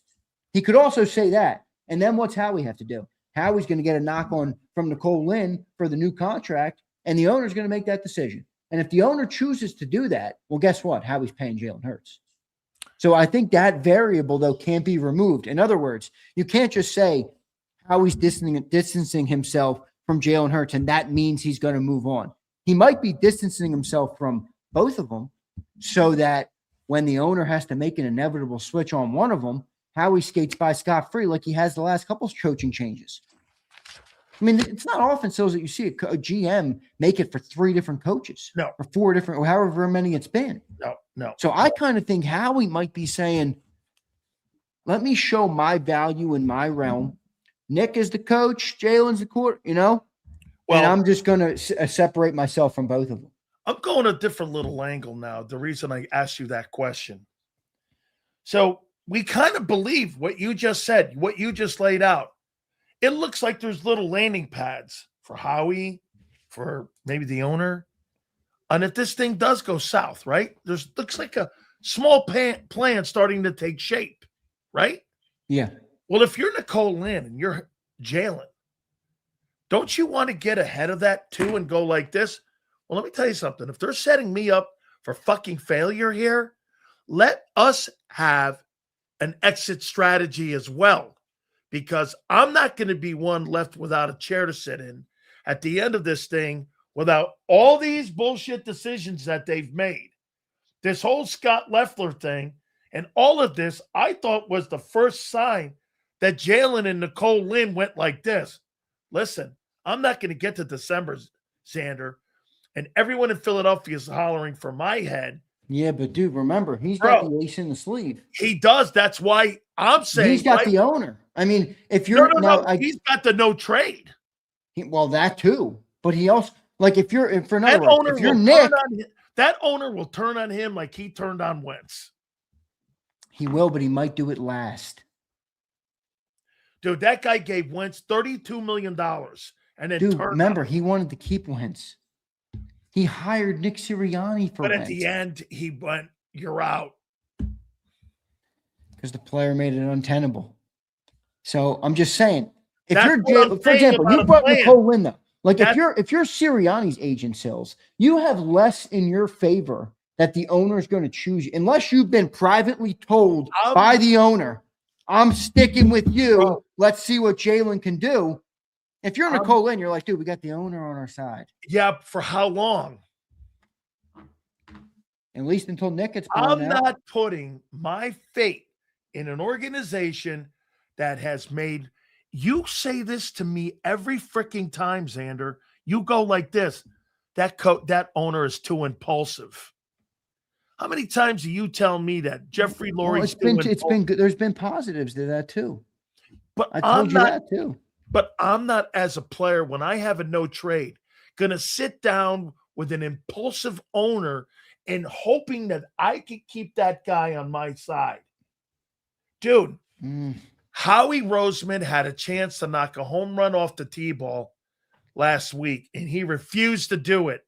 But he didn't necessarily back Nick either. Well, I'll tell you what, he backed Howie. Howie backed Howie. That's what I'm saying. Right. Well, guess what? I think you got three islands That shows here, you folks. that they'll switch on you in a second. I think you have three islands here. Who can brown nose the owner the best? So my money's on Jalen. I think brown nosing comes in the style of winning. Okay. To me, Nicole Lynn is too smart not to have a game plan. She's just not going to wing it. She's just not going to go, hey, okay, it's our fault at the end of the day. And that hurts his trade value. Hell, Zander, they may demand a trade at the end of 26 also. Let's just part ways. I'll tell you this much, dude. I'll tell you this much. If they get to the end of this year and Nick Sirianni, they fall flat on their face and Nick Sirianni gets blown out of here and they go to Jalen Hurts and say, we're ready to re-up your contract. We're going to get a new coach in here. And they treat Jalen Hurts like Josh Allen just got treated. Coach gets blown out. Quarterback gets a new deal and the coach of his choice, basically. I'm just saying, don't rule that out because the owner is the guy who makes it all happen. So if he's still loyal to Jalen Hurts, that scenario cannot be ruled out just yet. I think what you just said is the most important thing. I think any scenario is on the table right now. I agree. And I think you got a bunch of dudes fighting. Doesn't it look like everybody's looking to grab a preserver right now? A little bit. AJ, Hurts. I don't really feel like Jalen's trying to look for a preserver. I mean, unless you think Scott Loeffler as a posting was. Maybe showing, hey, I'm not the problem, it's Nick. I think that's not Jalen at all. That's not true. Hey, by the way, to me, isn't that how you read it? Didn't you read it like Jalen went like this? Hey, yeah. I'm sick and tired of this bullshit. Dude, he worked out with the coach's team just fired. I mean, come on. Let's not. I don't want to be TMZ here, but that's pretty simple. Pretty simple passive aggressive move right there. Are you still sold? Again, Kenyon Sadiq, would that be a good pick at 23? I mean, it'd be a good pick because I think you'd have a tight end for the future. So I just don't think it would fix the offense. I heard John say something to you that, okay, and he's right. He's not wrong. How he builds a team for the next 3 years. I got it. And I completely agree with that. But aren't you trying to make sure that you're getting the maximum out of this roster in this Super Bowl window right now? Because that would be 2 years in a row that you're talking about future plans more so than you're talking about current plans. They've done nothing this offseason. Well, you know. And if you lose AJ, Jalen Phillips, Reed Blankenship, Nakobe Dean, and you add AJ into that, bro, that's not a good offseason. I agree with you, but remember, fans are always going to be fighting a different battle than the general managers, and that goes for the coach as well as compared to the general manager. Howie can't think in 1 year window, dude. Like if Howie's thinking in a 1 year window, I got bad news for everybody. He's not going to be a good GM for very long. So that's naturally going to conflict at times with the mentality that you just took, Sills, which I agree with. I'm not upset at your mentality. We should be trying to go out there and win every week. By the way, they don't lower ticket prices when they're not trying to win. They don't lower ticket prices when they're building for the future. So I'm with you. You should have a mentality that they're all going to try, that they should be going all out every single year. But sometimes that's going to conflict with what's necessary for the team. And a lot of times you can't build the great things without putting that first. And I think this team is at a spot right now where if Howie is prioritizing the future, I can't really knock him for it. I mean, you have an offensive line that's in many ways, depleted from injuries at a young age. You have a Hall of Fame offensive lineman who's within a year or two of retirement. Jordan Mailata is almost 30 years old. You have a 29-year-old running back. You have a 30-year-old wideout on the way out the door. You can't sit there and just say, build for this year, or else one year you're going to wake up and be like, fuck, we're the New York Jets. We suck. So Howie has done a good job at the management of the now and the future all in one. And I think you're at a crux point because of the offense and the changing and the paying of the defense. So I can't kill him, dude, if he takes a guy for the future. But at the same time, I won't disagree with you that it shows you that their priority was more on that than it was on maximizing the 2026 window. I think that would be evident. Prince, I'm going to take it from you on this one. You think this team's self-imploding in front of you? No, not yet. I don't feel like that, no. That's just my general feeling. I don't feel like they're imploding, no. I feel like there's more drama. I feel like there's more passive-aggressive tones coming out, and I feel like you're getting closer to the bubble bursting. I don't think they're there yet, and I think what will be true is always true in sports. Winning cures all. And if they can come out and win a couple of games, I think they'll be able to find their rhythm and get back on track. If it gets ugly quick, or Sean Mannion struggles, or Jalen struggles, or Nick is throwing hissy fits early in the year, yeah, I think it could implode pretty quick. I'll say this. I think that bubble's ready to pop more now than it's ever been. So, which you means think egos are getting in the way?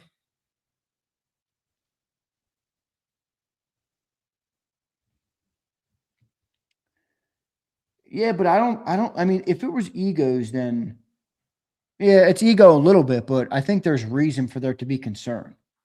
In other words, I don't think there's ego to the point like with AJ, it's ego because they've been super successful. With Jalen, it's not really that ego. post was Scott Leffler's ego. I don't know, dude. Jalen hasn't really served his ego if you think about it. I mean, he's the one who took a back seat to Saquon Barkley, didn't care at all. Now, he got a lot of glory for it, don't get me wrong, but he did take a back seat as well, statistically and numbers-wise. So it's not like they've been super successful and somebody's jumping in front of the egos are there because the offense isn't good enough. Now, maybe they have different visions for how to fix it, but I think they're all on common ground that the offense isn't good enough. We got to be better. Okay, so you're Newt Rockne, Nick Sirianni. How do you think his leadership has been handling all this BS with the team? How do I feel? Who's dealing with it? Your version of Newt Rockne, Nick Sirianni. How do you think his leadership has been handling all this BS? Yeah, I mean, I think there's been some questionable decisions, but at the end of the day, I think overall he's done a pretty good job. I mean, when you look at the style of offense that the Eagles are running, you lose AJ Brown, and you lose it over. I don't think I see. That's where you're right. It's not a good look, but I don't think AJ Brown doesn't want to be here because Nick Sirianni. Now, maybe he doesn't like Nick, but he doesn't like the style of offense they play. Now, if you believe, some people do, if you believe the style of offense is solely because of Nick Sirianni's wants and desires, well, I don't. I think it's his wants and desires because of the limitations of the quarterback. Because of the roster he has, to put it like that. He's built this team in the image of the quarterback's efficiency. Yeah, if Nick Sirianni crafted a team from scratch, I don't think he would like choose to run. Yeah, I don't think he would choose this offense. No. And that means I think Nick would or AJ would be more okay with it. So, I don't really put AJ on Nick. I mean, I don't know, do you? Yeah. You put T.O. on Andy? Well, here, I would say this, like a controlling guy. Look at how Mike Tomlin handled Antonio Brown to get the best years out of him. And when he was too much of a guy that couldn't handle, he said, we're getting rid of the guy. And he got rid of him. But he got the best out of Antonio Brown. And they did as much winning as they possibly could. And I just, when things go south with Nick, dude, they just look. There's worse. It's You're a right. worse It's when look. it gets ugly, it seems to get really ugly. Like 23, and you know what it's almost seeming like too? The ending of the 49er game, don't you think that 49er game was carried over into the offseason a little bit? Where there's no answers. So if you go get this Jonathan Grenard guy, Zander, you're going to give that guy $30 million and he's a lesser player than Jalen Phillips, and you're going to pay him the same money for a player. Jalen Phillips was younger, and you're going to give up a third rounder for him? Why the fuck wouldn't you have signed Phillips if you're going to go down that lane? Well, I think Phillips, they didn't want to go to 30 on Phillips, and Phillips got paid by somebody You may else. have to go to 30 with Grenard. Yeah, well, maybe they think Grenard's a better player for a shorter term. An older player who has not been as productive. I don't know. He's been as productive as Phillips. He's been more productive than Phillips. So then you're going to pay him 30. What's the difference? You had a guy in the building. Look, I don't think I'm in the room for trading for Grenard. Me too. I don't. I'd rather draft even just you laying it out right there. I'd rather talking about draft a a kid. second rounder. Yeah, I'd rather And draft a 30 kid. million. Yeah, that doesn't really make sense to me. I'd rather draft a kid, right? I just don't think Howie's going to draft a defensive end in round 1 this year. With the 23rd overall pick, the Eagles select Ty Simpson, starting quarterback. Nah, I can guarantee you that's not going to happen. How about second or third round? With Ty won't make it to second. No. With a quarterback. You mean another quarterback? I think if one of them gets picked, I don't think Jalen has much worrying to do. I mean, you think Carson Beck is coming for the job? I never thought Jalen Hurts was coming for the job of Nick Foles. Well, Jalen Hurts is drafted with a round 2 pick and won a lot, so a little different to me than Carson Beck. Carson Beck. Yeah, Miami had a great camp, by the way. Spring game on Sunday. That kid they got from Duke. Who's your quarterback next year? That kid from Duke? The Duke kid? Yeah, the kid from Duke. Hey, did you hear this nugget? You want to hear a nugget? University of Miami went to Ty Simpson and offered him $6.5 million not to go into the draft and come and play ball at UM. Darian Mensah? Yeah, player of the year in ACC. Yep. 6'3", 205. Can this kid throw the ball? Threw for 3,800 yards. Here comes the Sileo glaze, folks. Wait, did you hear what I said about Ty Simpson? No, what'd you say? University of Miami offered him $6.5 million not to go into the draft and come down and quarterback at UM. Ty? Why would Ty go transfer from Alabama to Miami?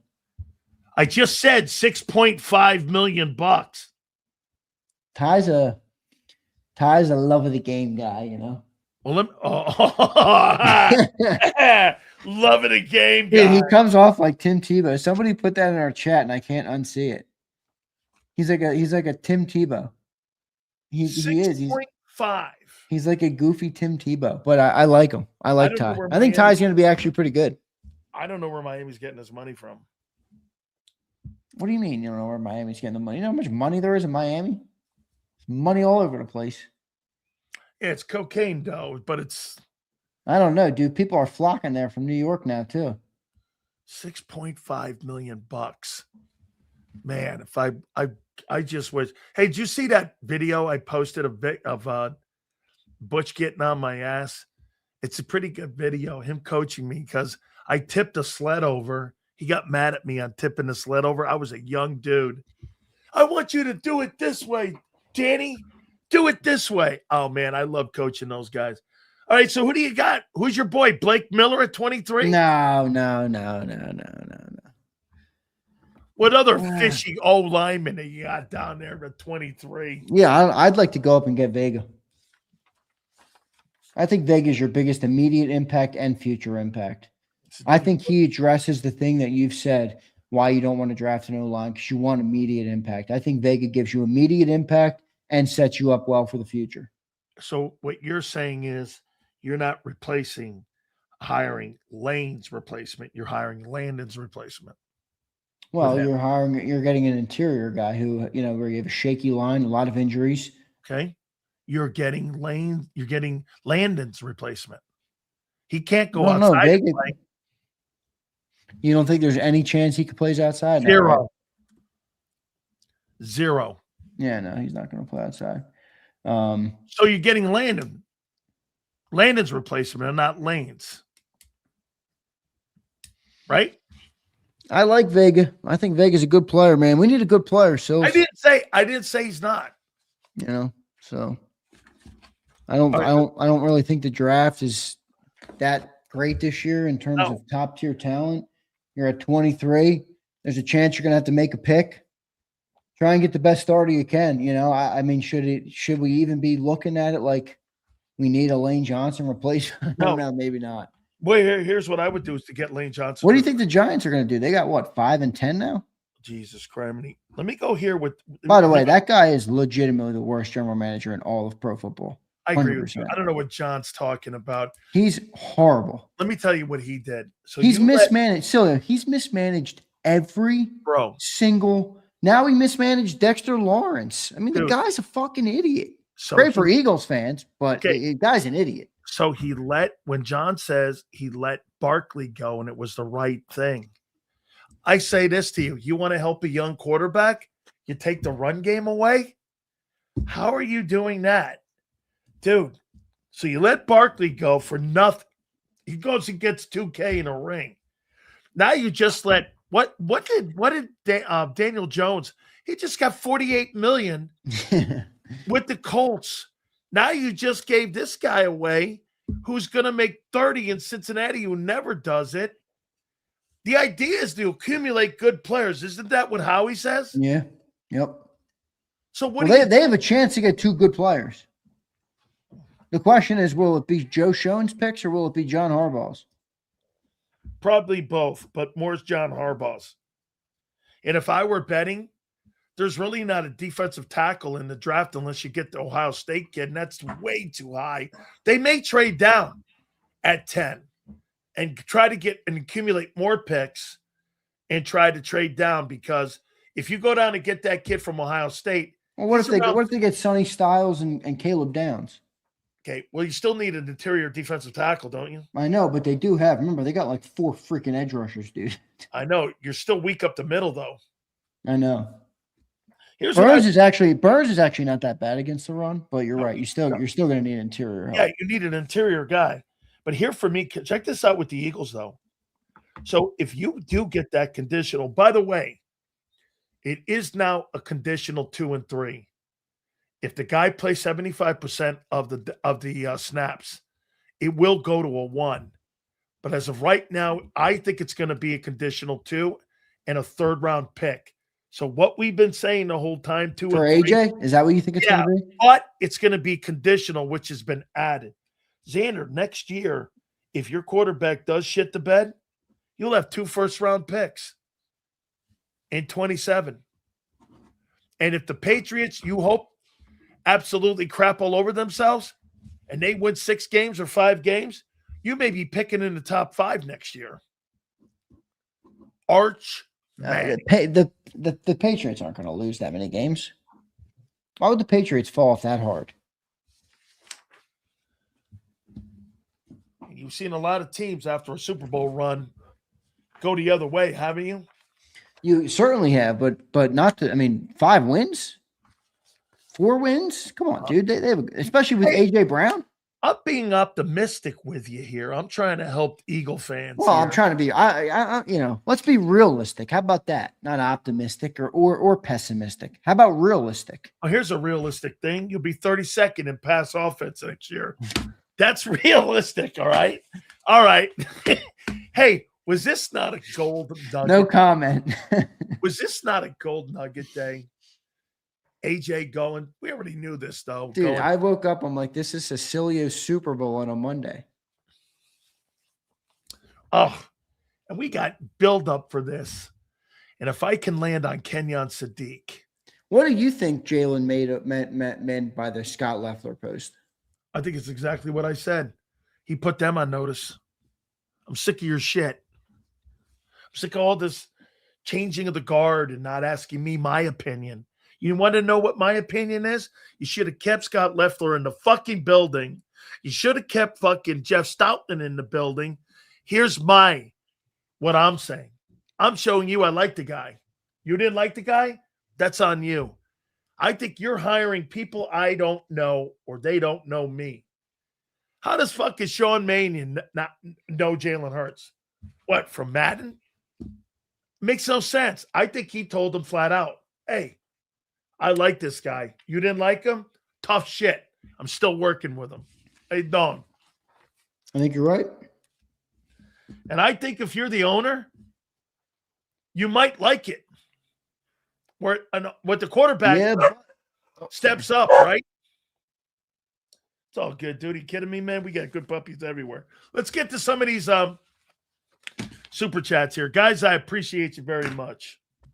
All right, let's get to some super. Sorry, dogs are barking. It's all good. I'm at parents' house. Kimberly says, Jalen working with Loeffler because he knows his limits, fine-tuning his skill set and knows his value in and to the NFL. He's not stupid knowing the writing is on the wall. I think he's setting his plan up with Nicole Lynn, too. I agree with Kim. But what's the plan? If you think you're going to blame me for the ills of this offense next year because you changed a team that was 50-18 and 2 Super Bowls. Well, that's what this is where the and you lay that on me. And you lay that on me. I'm gonna fight back. I agree with Kim on that. Well, this is where where our conversation today about where the allegiances lie is going to be super relevant because, there's also a chance that they have such different expectations or desires for what they want to do to fix it that they just butt heads the whole way. If Jalen's plan to fix it is completely different from Nick's, only thing that really matters is the owner. That's right. History would say the owner wants the passing offense, but maybe he's changed. I think the owner is just too impulsive. I don't know. The owner did win a ring on a run game. Okay. And when here's Mike Cannon. And when the quarterback had to elevate the passing game, he couldn't. I agree. So Mike says, can Mannion run the wing T if the West Coast doesn't work out? Oh, man. Oh, that's right. Jalen, that picture was just worth $1,000. That thing was worth 1,000 takes. That picture. I could make 1,000 topics off that picture. Get this. And you know what that dumbass M. Reyes said? So get this. M. Reyes goes, hey, he was, in the building and he can't talk to the new coaches. Zander, he could have picked 1,000 offensive-minded coaches to go and work with. He picked the guy they fired last month to go work with. Hey, M. Reyes, your decimals in your brain cells. There's literally there's every Sileo is not even embellishing to say there is 1,000 other coaches that could have been in that photo. 1,000 other guys. Literally 1,000, and he chose Scotty Loeffler after 1 year together. That was such a direct shot. I don't know, though. I don't know what to make of it. I mean, it doesn't necessarily tell us yet what the Eagles think. And when I say Eagles, I mean Jeffrey Lurie. I think it's a shot across the bow. If they have success this year, then who's it on? Hurts. Oh, really? If Jalen Hurts wins, you just got done telling me that him posting with Loeffler is a defiant action against what they're trying to become. If Jalen makes this offense work, it won't be because of that shitty coaching. Well, then his post with Loeffler would have been wrong. No. He's going because then Nick would have been right to help him play in this offense. This offense gives him more longevity in the NFL. If Jalen makes that offense work, which I don't think they are, they're going to kind of go back to a little bit of what they did a year ago. And I think what Johnny Mack says is right. I think they're probably going to change 15% of what they did. They're not going to go all in. They're going to try to go all in, and it's going to look like the first 4 games in 24. And then they're going to crap the bed, and you know what's going to happen. Hurts is going to pick up, and they're going to start trying to run the ball again. And that's what I hate to break it to Jalenites, but that rubs some people the wrong way. Well, if you're gonna post that and whine about what they're doing, and then when they have success or it has success, you take all the credit for it. That's what he's going to do. Skate away from the accountability when the offense stinks and take all the praise when the offense is good. Correct. So I don't think that's what he's doing, though, to be honest. All right. I'll tell you this. There's no way that thing's going to have success this coming season. If All right, let's get to a couple more Super if you lose AJ, there's no way you're having success. I don't agree. Cody says, you think you're going to win 11 games without AJ Brown? no, but I think they can be a competent team. I don't know yet what their win is. Yeah, well, yeah, it's April 20th. You quit trying to get me on record right now. Cody says, when's it enough money, Sills? Give me the rings and 50 M's over to 175, like you said, the ultimate team game. I want my team to be known as the best, just my opinion. Okay, so I'm going to help this kid Cody out.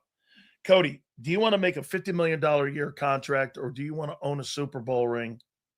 Being like a guy who's a decent dude. Here's a better question for Cody, because Cody's not in the NFL, so he can't relate to that question. Cody, you want a 10K pay cut so that your organization can be better?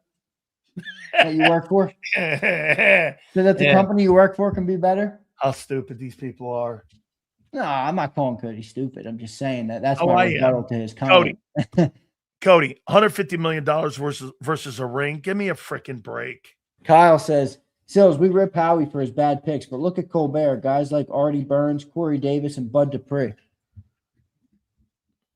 Kevin Colbert, the former GM of the Steelers, who's been on our program, by the way. I think Kevin's done a pretty good job. Yeah, me too. Here is CT King of Kings. If we use the term not looking at the back of the jersey, what's the difference between Nick dealing with character issues versus Mike Tomlin, Big Ben, Antonio Brown, LeGarrette Blount, Le'Veon Bell? Because Mike Tomlin runs his own ship like John Harbaugh does. Did we get all these? We got all these, right? Yeah. They don't Mike Tomlin doesn't answer to anybody. Do you know how Mike Tomlin hires assistant coaches? Mike Tomlin brings a guy in because Alfredo Roberts, the tight end coach, was there, and also what's his name? Carl Dunbar were teammates of mine. He brings him in, he has dinner with him, and then you know what he does? He brings in Art Rooney or Dan Rooney. He goes, I really like this guy. Dan Rooney takes him out for dinner. They sign a contract, and he's a member of the Steeler coaching staff. That's how he hires people. Oh, what drama do you think we got tomorrow? Do you think there's a post by AJ tomorrow? No. I think AJ's going to stay quiet. No, I think he's going to stay quiet. You don't think they trade him draft night? I think they could if somebody wowed him, but I think it's tough because the draft's not that good. So I guess unless you get like a Dexter Lawrence type of trade, does somebody in the top 15 want to give me a pick? Let me go there with the Giants. So the Giants have 5. Wait. Ready? This is how I could see them doing a draft day trade. What are the Rams picking? 13? Yes. No, they won't do it to the Rams though. So But let's the say Rams anywhere. have 2. Rams have Let's 2. Let's say anywhere between 12 and 16. Okay. I'll give you this for AJ Brown. Eagles go ahead and they draft Monroe Freeling or Francis Mogiai as their tackle. And then at 23, they pick up Kenyon Sadiq. What's Big Sill saying on Monday morning? Or Friday morning, excuse me. Pretty good night. Even Sileo with a good night. That's to answer your question. That's what I could see. That's where I could see them eating the 40. That'd be a pretty good night. Addressed every need. Get me to number 9 ahead of the Giants. Give me Francis Mogiai. Get me Kenyon Sadiq at 2-3, and let's roll in there and win 12 ball games next year. Without AJ. Man. Dude, AJ had like 900 yards last year. You're acting like this guy's irreplaceable. I cannot. Well, you're also. They won a Super Bowl and he had 1,000 yards. You have to remember he's also a decoy out there. He's a big diva. Well, let's see this. We'll see how much winning you have without him. We'll see how much winning we have without Lane Johnson. That's what we'll really see. Oh, yeah, that'll be next. So next year you have Lane gone. This year you have AJ gone. Sounds like things are rolling in a good way. And we got the quarterback posting with the fired coach. Damn. God dang, this is so good. All right, Oh, Z, I man. appreciate you, bro. We'll catch you in the morning. Never forget the ace in the deck, Sileo. What's If that? Jalen Hurts has Jeffrey Lurie on his side, Jalen Hurts is going nowhere. That owner, in my opinion, will turn on him like you've never seen anyone turn on anybody. The owner has only said one thing: public backing on one of those three guys, and it's in support of the quarterback. It was because all those articles were coming out that he went glazed donut on him. I love the guy. The next day, everyone in the building hates him. Guy can't be coached. He's a stiff. He's this, he's that. Oh, my God, man. God, this day was made for me. Big Z, I'll catch you in the morning, bro. The draft is Thursday. You wouldn't even know it. Listen to this show. Oh, Later. yeah, I got you. Thank you, brother. Yes, sir, baby. Yes, sir. Hurts can be traded, but he has no trade clause. So he has to agree to a trade. Yes, exactly. Hey, by the way, I love the fact that the wide receiver can't stand a quarterback. I mean, why in God's name would A.J. Brown want to get out of Philadelphia with all the winning and the money he's making? He's making 32 large. He's got 2 NFC championship rings and a Super Bowl, and he hates the quarterback.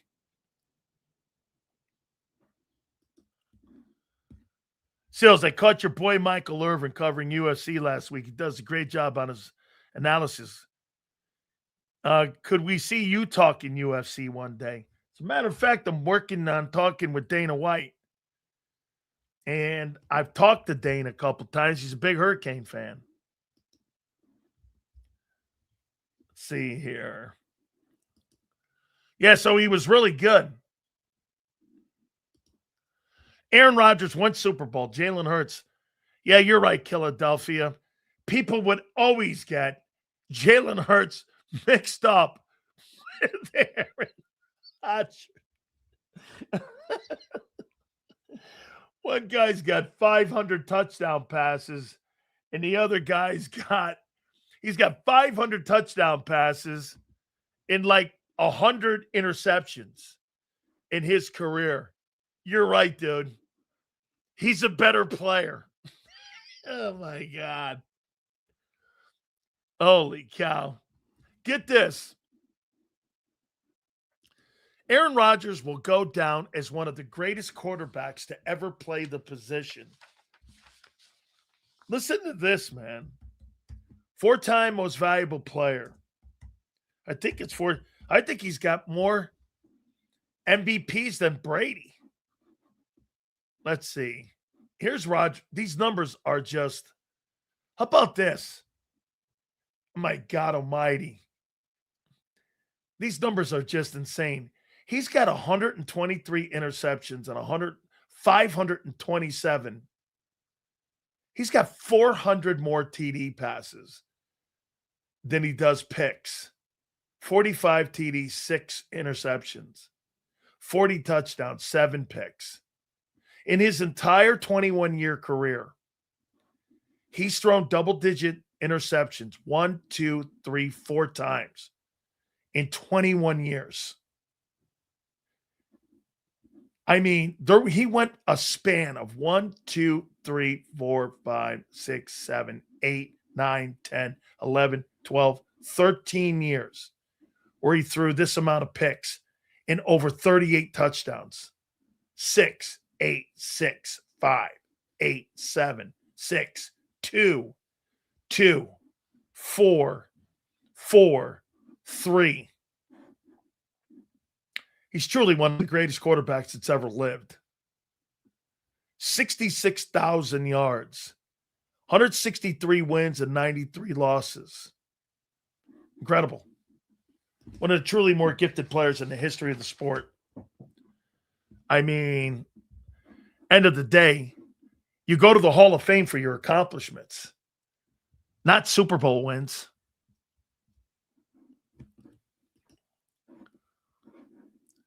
400 more TDs than picks. He'll clearly go down as one of the greatest. Jalen only has one game with 4 interceptions. Dude, Aaron Rodgers threw the ball 1 year 646 times, had 48 touchdowns and 4 interceptions for the season. As a parting gift, AJ should thank Jalen Hurts for making him a potential Hall of Famer. Absolutely not true. Are you kidding me? He plays in the shittiest pass offense in football.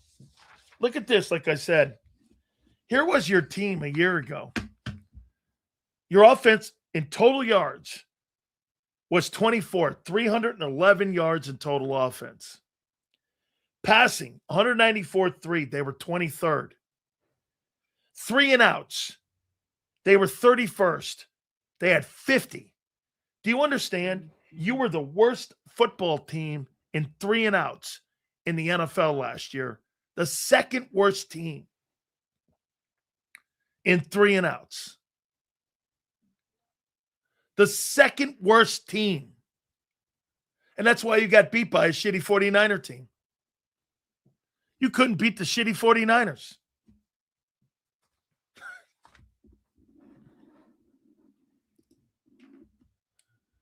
Justin Fields, Trey Lance, Jordan Love, Josh Dobbs, Geno Smith, Deshaun Watson, Jalen Hurts. Who has this Quincy Avery really developed? Go back to Tom House. I'm a championship team guy, not an individual stat glazer. Once again, you're not paid on winning championships. Nobody is. Because nobody has control on winning championships. An individual player has no bearing on winning Super Bowls if you don't have a great team around you. I don't care what you say. Winning championships, that's why you don't have to have an elite quarterback to win a title. You're right, Philadelphia. Talk about winning a team. Top 10 guys in pro football have not won Super Bowls. Did they have a parade after the 48-4 season, Sills? Asking for a friend? No. What they will be doing is having a Canton parade in 5 years. First ballot Hall of Famer for Aaron Rodgers and his 4 MVPs. Players have a small window to make as much as they can. Championships are always going to be second to making money. Very true. That's right. The 49ers were decimated with injuries, and Hurts still managed to lose the game. Yes, he did. Hey, guys, I got to pay some bills. Our great friends at Morgan & Morgan, the #1 injury law firm in all of America for a reason. That is because they win. Tell you about the family in Pennsylvania that was offered initially $650K. They got nearly $30 million in settlement. Family down in Florida that was offered $350K. They got nearly $12 million in settlement. Do me a favor. Go to forthepeople.com/Big Sills or Pound Law 529. That's forthepeople.com/Big Sills or Pound Law 529. And do me a favor. You tell them Big Sills sent you. There's a reason Detective Johnson is the gossip king. Oh, did you hear? Jackie and Tom are getting a divorce? Sad. Well, I heard that Ashley Had work done on her face? Yeah, oof. Just like there's a reason Morgan & Morgan is America's largest injury law firm. Injured? With over $25 billion recovered for our clients, there's a reason to go big. Bathroom? Okay. Morgan & Morgan, America's largest injury law firm. Oh. Ignite your nights with free live entertainment daily, only at Live Casino and Hotel Philadelphia's Center Bar. 7 days a week, enjoy some of the region's top party bands, performers, and DJs as they take the stage in the heart of the casino action. Great cocktails, live music, and lively moments. It's all happening at Center Bar at Live Casino and Hotel Philadelphia. Visit livecasinophilly.com for more details and the complete list of upcoming events. Must be 21 or older. Gambling problem? Call 1-800-GAMBLER. This is Eric. When he got injured in a car accident, he called Morgan & Morgan. He not only gets a lawyer, he gets trial lawyers like Sam and Jessica, who are in it to win it. He gets his own investigators with briefcases, leather ones. And if you ever have questions, our customer service folks keep things rolling. Injured? We're your army. Morgan & Morgan, America's largest injury law firm. Welcome to the Jet Setters and the High Rollers, to the Shot Takers and the Tastemakers. Welcome to the Viewfinders, the Thrill Seekers, and the Night Owls. Welcome to everything you could possibly want on one 5-mile island. Welcome to the Wildwoods. Book your stay today. In our hometown, we all look out for each other. We go the extra mile to lend a helping hand. We step up to keep our communities going strong. And at Independence Blue Cross, we're here to keep you going strong.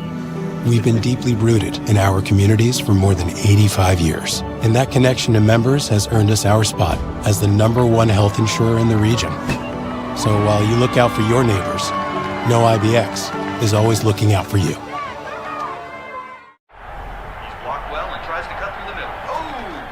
Your gut says Miami is going to win, and you should take the over.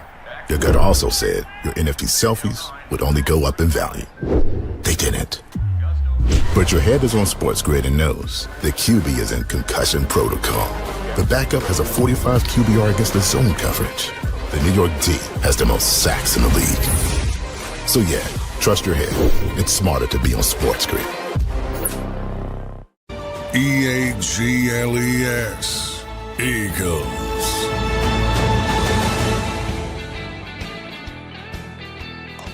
Way to go, Eagles. Give me more tomorrow.